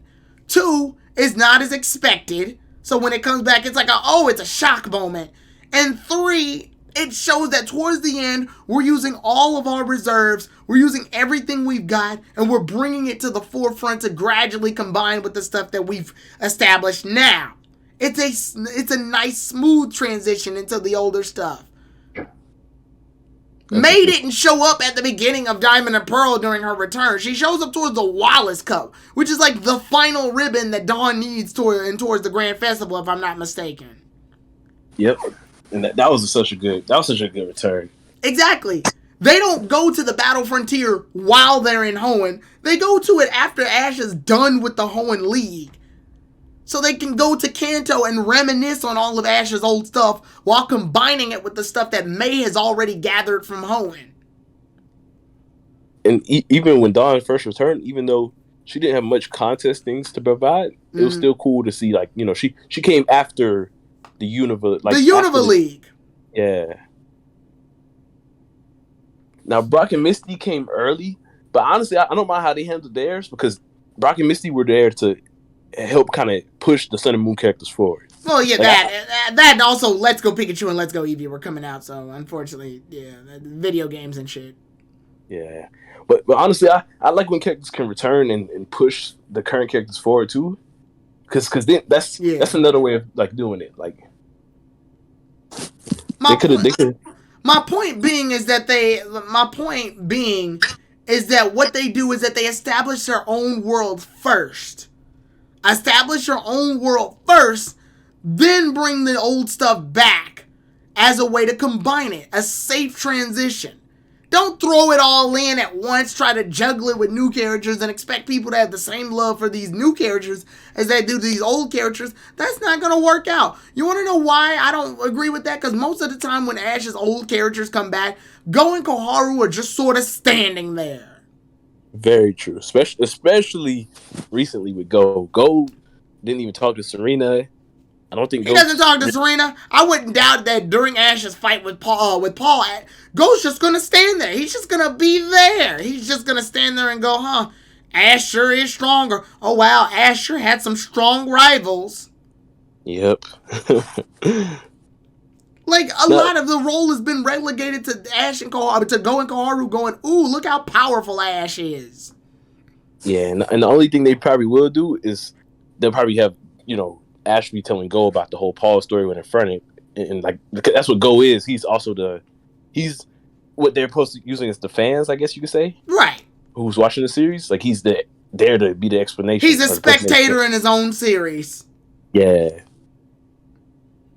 Like, most of the episodes I've seen is just Go sitting on the bench, on and on at how cool Ash is, and maybe some of Ash's old companions might be sitting down there with them, telling him how good Ash is. Like with the Clement episode. Right, when he fights Drosna. And like, yeah, like there is no way in, like, it always feels like when Go, like, even I saw a poster after the Alola episode where Ash's Alola family is there, and Go and Koharu were there too. And that's exactly how I felt. Oh, and Go and Koharu were there too. That's true, though. Yeah, it just, it doesn't, and none of it feels, I wouldn't have even, I know people would have been a little upset that Gladian and Kiawe don't get some screen time, but I wouldn't have minded if Koharu and Go and Ash had the battle royale with each other along with Professor Kukui. That would have been cool. That would have been cool, because then it would mean they would have actually tried it. They're not just sitting there watching what the fuck's happening. I would say, though, Chloe would have felt kind of out of place, because she probably would have, like, not.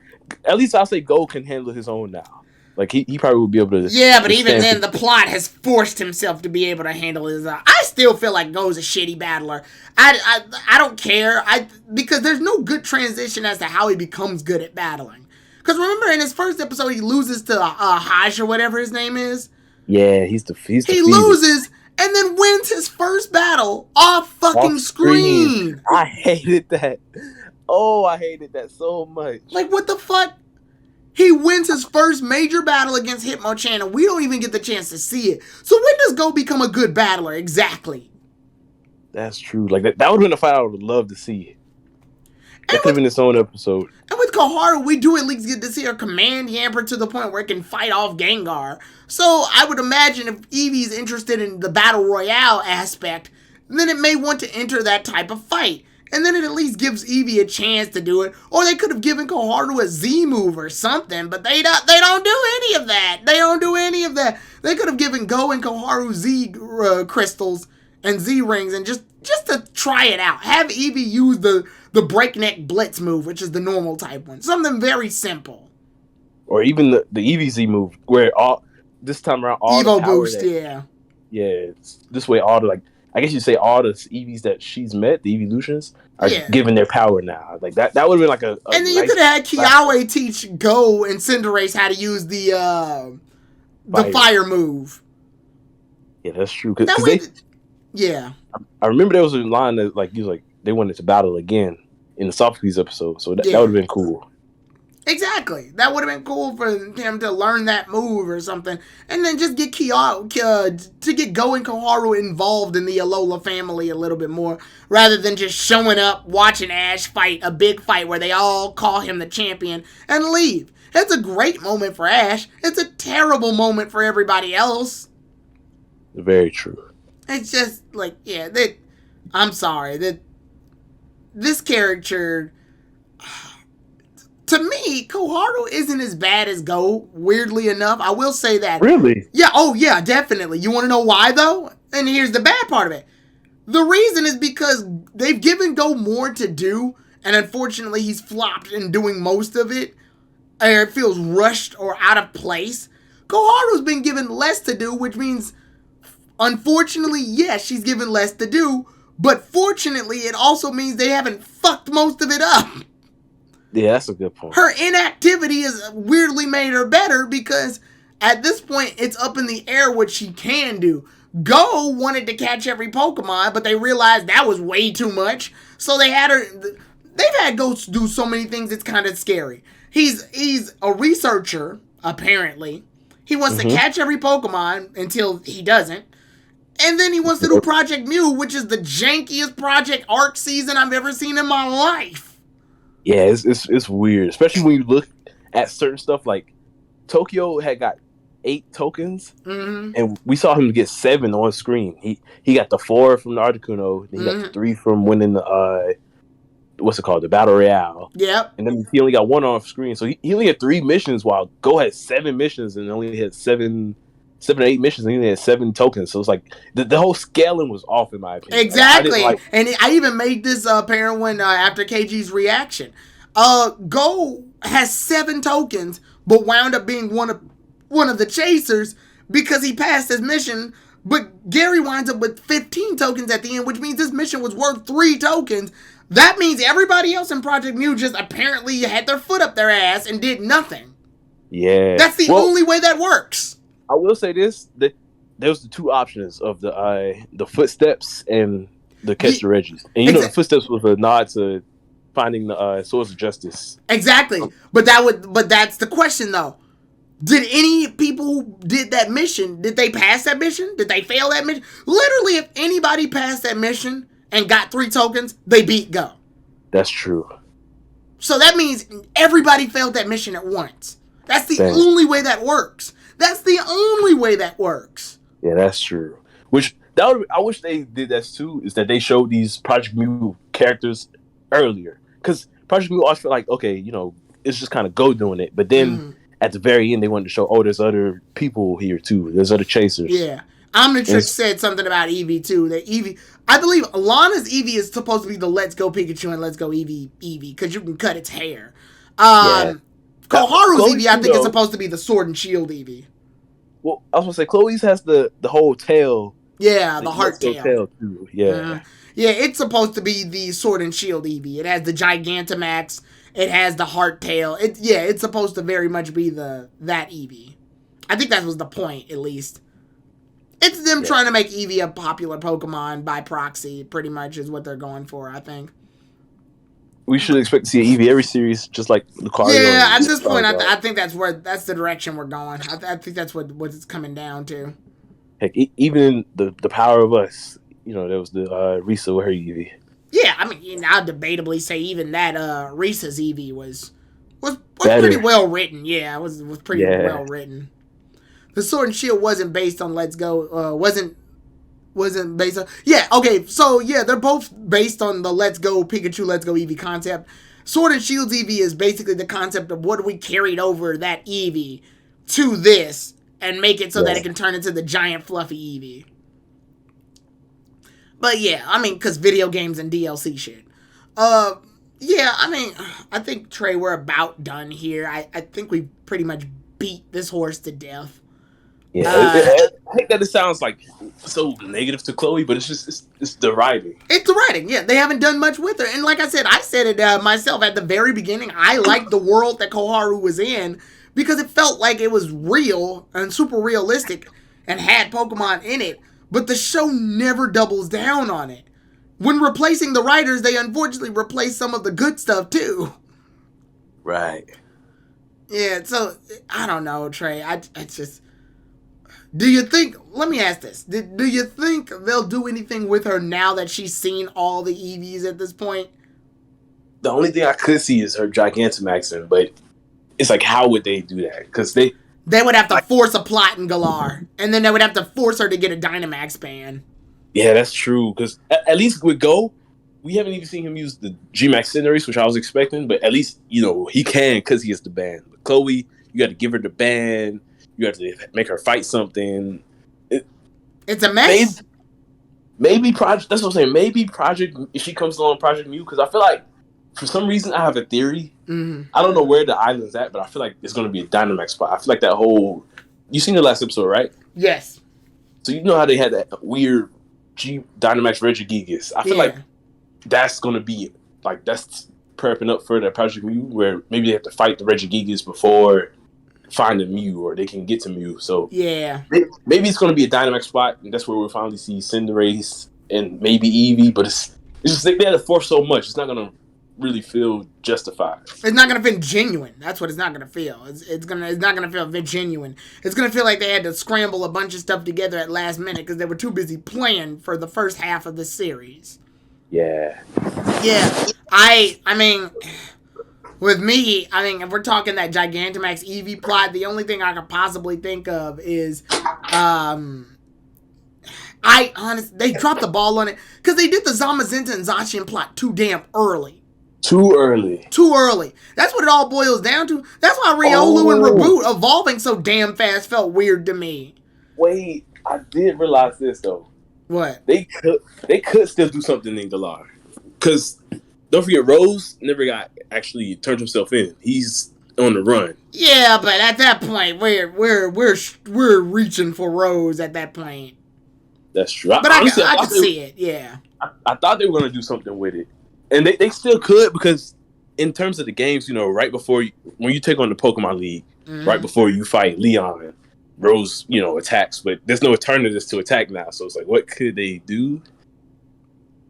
You got me. I don't know. This series sort of took all that away. And then I'm sure we got to introduce Calyrex, whatever his name is. Oh, I actually I got a theory. I made a video earlier this week.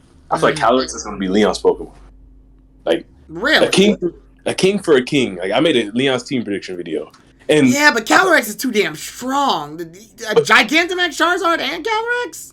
And the reason I say that is because I feel like Leon will also let Ash use all three of his gimmicks in their fight if they have a 6v6. Like, I feel like this is going to be like that big final battle. Oh, one of those things where they gotta top Sun and Moon's battle by doing that. Yeah.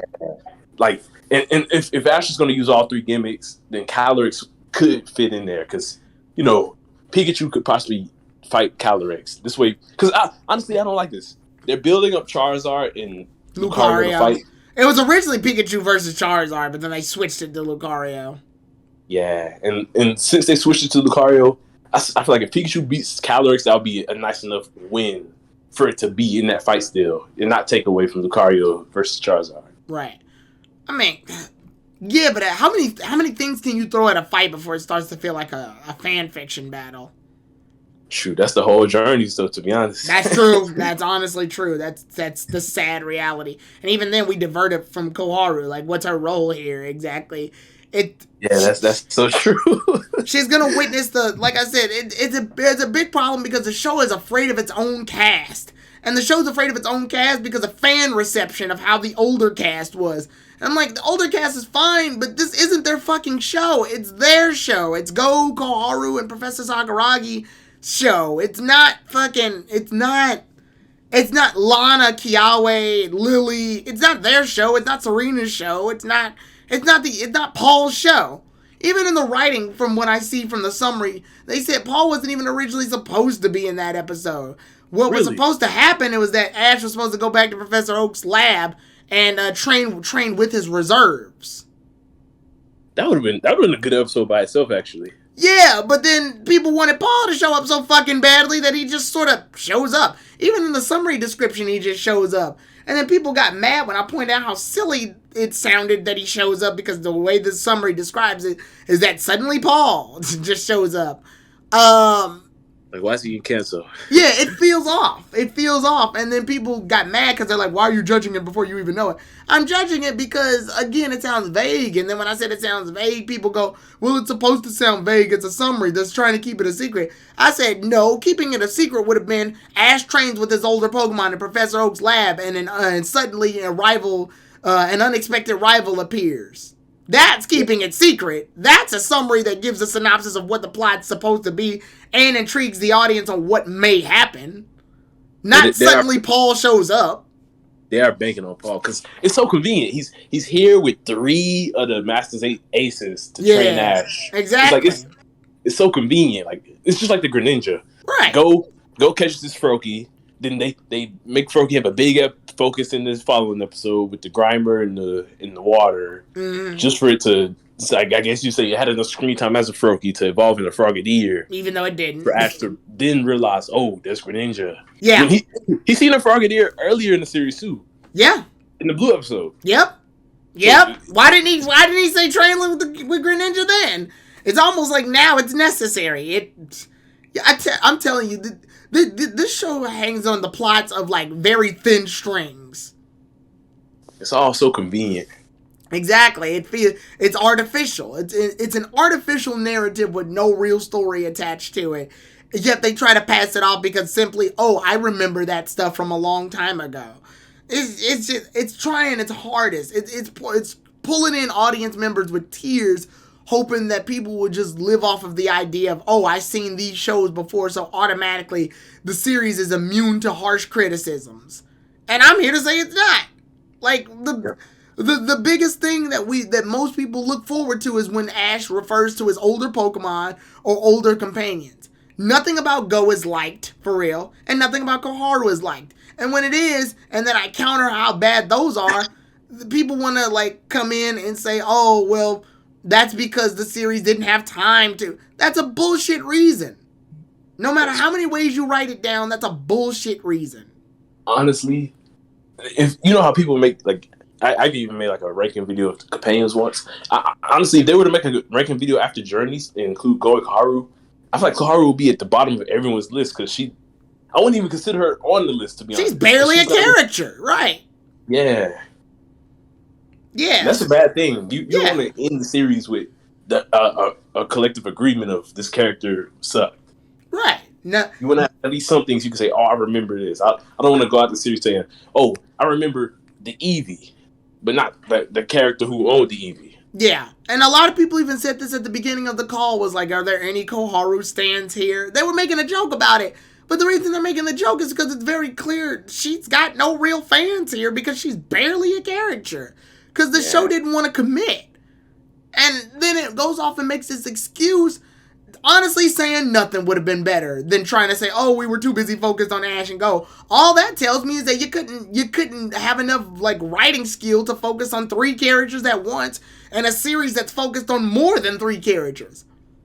For as much crap as I give Sun and Moon, at least it tries to handle all of its characters. Granted, granted Mallow and Sophocles are the weakest, but at least tries. Yeah, that's true. Aqua Sakura said, I'm a fan of Koharu.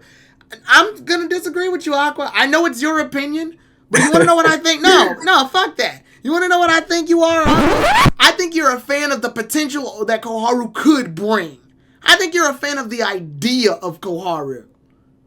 Whenever anybody says they're a fan of Koharu, they're not a fan of Koharu. They're a fan of what she could bring. The idea, the structure, the layout, the writing on the paper, but not the actual execution. Because the actual execution isn't executed. So, yeah. So, sorry. This is one of those few situations where I have to disagree with an opinion. I mean, like, disagree with a personal preference. There we go. No worries. Yeah. But, okay, we are going to head out. Trey, again, thank you for showing up. I appreciate you showing up here and honestly having someone to talk to. Fair point, because I like that I relate to her character arc, just not knowing what to do, which I said the same thing with Go. I don't think people really like Go. I think people like the idea of Go. People can relate to someone who has social problems, but the show never really doubles down on it. But people relate to that. People relate to a kid like Go. People want to catch all the Pokemon in the game. Right. The LGBT community can relate to Go because he's androgynous.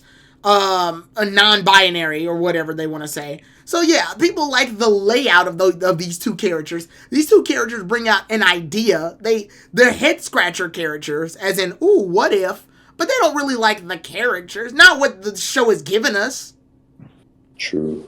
Excuse me. Honestly, I could see Go actually continuing into the next series with Ash. I don't see. In the beginning, I thought he was going to be the replacement. Now I can just see them continuing both of them together. Well, at that point, it's forced revival. But yeah, go ahead. The reason I kind of say that too is they slowed him down catching Pokemon. So this way they can keep having him have the goal, even if he meets Mew and possibly catches it this series. They can still have him keep the goal of wanting to catch them all. Where they're gonna keep introducing new Pokemon in every generation. Yeah. So they'll just keep having more for him to catch, along with more old Pokemon for him to catch as well. So it's like, it's not really, like he didn't complete all 800 something now. So he completed like about 150. I'll say by the end of the series, I wouldn't be surprised if he ends up with 151 Pokemon. Yeah, with Mew being that 151. But the show would really have to go out of its way to hope that can come into fruition. At that point, everything we've wanted Go to do, or everything everyone says about Go, is all based off nothing more than high hopes. That's and true. I'm sorry, I just don't trust the show to deliver it. I just don't.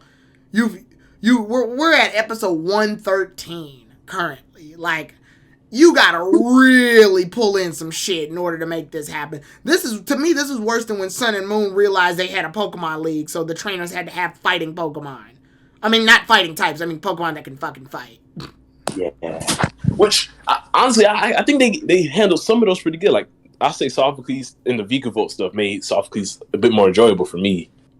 Yeah. And, yeah. Lana's, her Primarina did come a little quick. They could have spread her development out. But even, I say Primarina, not Sobble, Popplio and the Primarina was handled way better than Sobble and the Inteleon.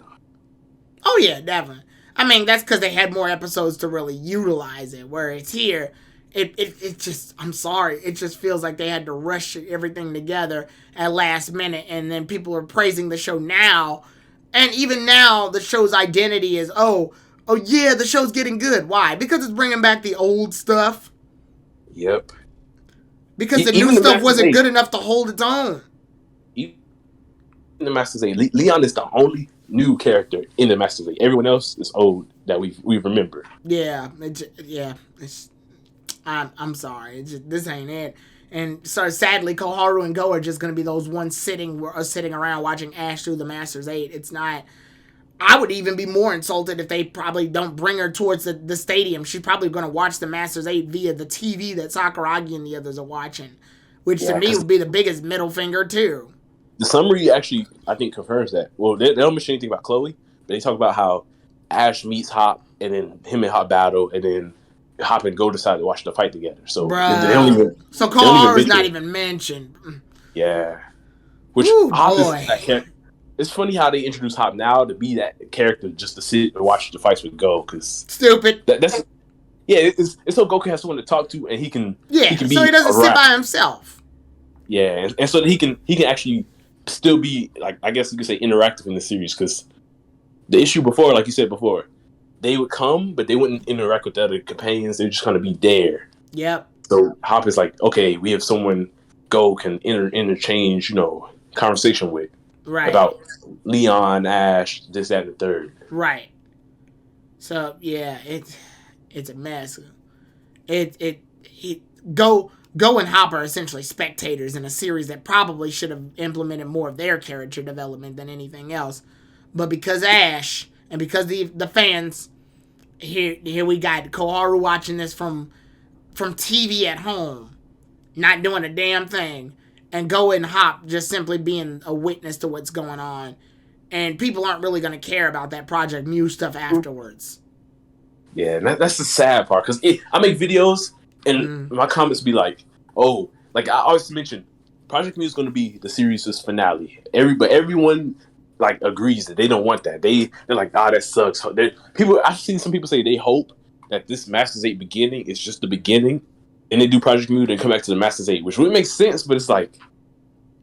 So essentially they want, like, I see what they want. They want the eight trainers to turn the bracket to 4, which is the semifinals, and then once we get to the semifinals, we take a break, do Project Mew, and come back to the semifinals and make it a finals. Okay. I see what they're doing. I see what they're talking about. That can make sense, actually. Give us some time to train, but I feel like it's here. Huh? I feel like it's here, though. I feel like once you start the tournament, there's no going back. Yeah, because that breaking the pace will kind of let people down, too. I don't think anyone wins in this situation, sadly. I think the Journeys have written themselves into an awkward corner, which, I mean, that's the show, but... That's true. Yeah, they wrote themselves into an awkward corner. But, again, thanks, Trey, for showing up. Trey, you got anything for the audience involving your content or what you're up to recently? So...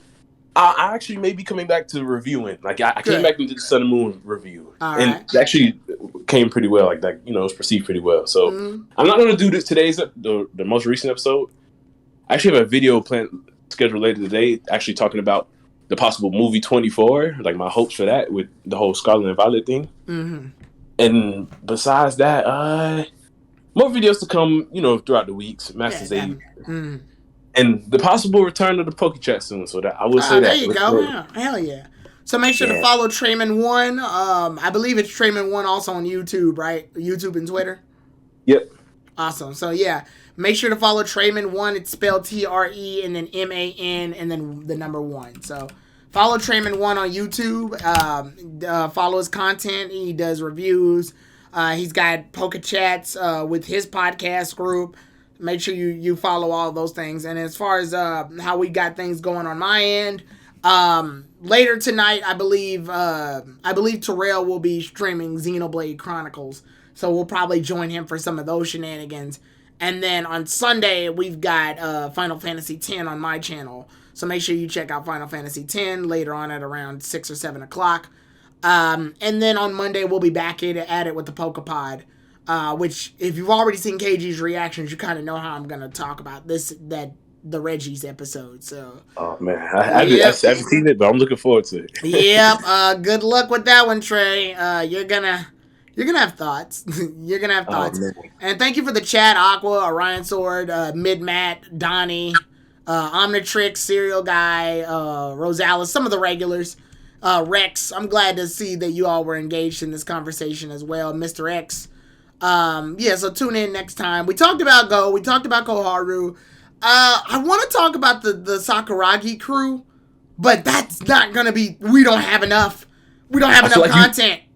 You could combine that with Team Rocket. I was thinking that too. That was the only thing we can do. And we'll have to invite Polly in if Team Rocket gets involved. So yeah, we have to. We have no choice. Team Rocket that's another topic for this season. So yeah, we'll be handling those 6 at some point. So the next round table will cover Sakuragi, Kakuna, Reiji, and Team Rocket. That's all that's left. And I'm doing these breakdowns as a reason to break down Go, Koharu. I'm breaking down the Journeys cast. You want to know why? Because this series is called Journeys. And we need to figure out how it works with these. And I may do an Ash one at some point. For Ash specifically. More or less regarding his Journeys stuff. Not all the shit that happens to do with the other regions. Specifically Journeys. Let me know when you do that one, because I have a lot of stuff on Ash too. Yeah, definitely. So an Ash Journeys exclusive, the JN Ash, not all the other Ashes that have to do with this, but I might cover that too. But next week, I think we'll cover Sakuragi, Kakuna, and Reiji, as well as Team Rocket. We can't have them. We can't have we can't separate them because it's not enough content. There's not enough. The show has not given us enough. So, yeah, that's probably what we're going to be looking into next week. So make sure you guys stay followed for that, because I feel like that's the direction we naturally need to be going next. But with that being said, it was a pleasure to have you, man. Thank you for talking with me for 2 hours about a very underdeveloped character. No worries. Yeah, thank you for having me. Yeah, definitely. And make sure to follow Trayman on YouTube so that you can keep up to date with his content and the stuff that he's got going on. So with that being said... we are pretty much done for today.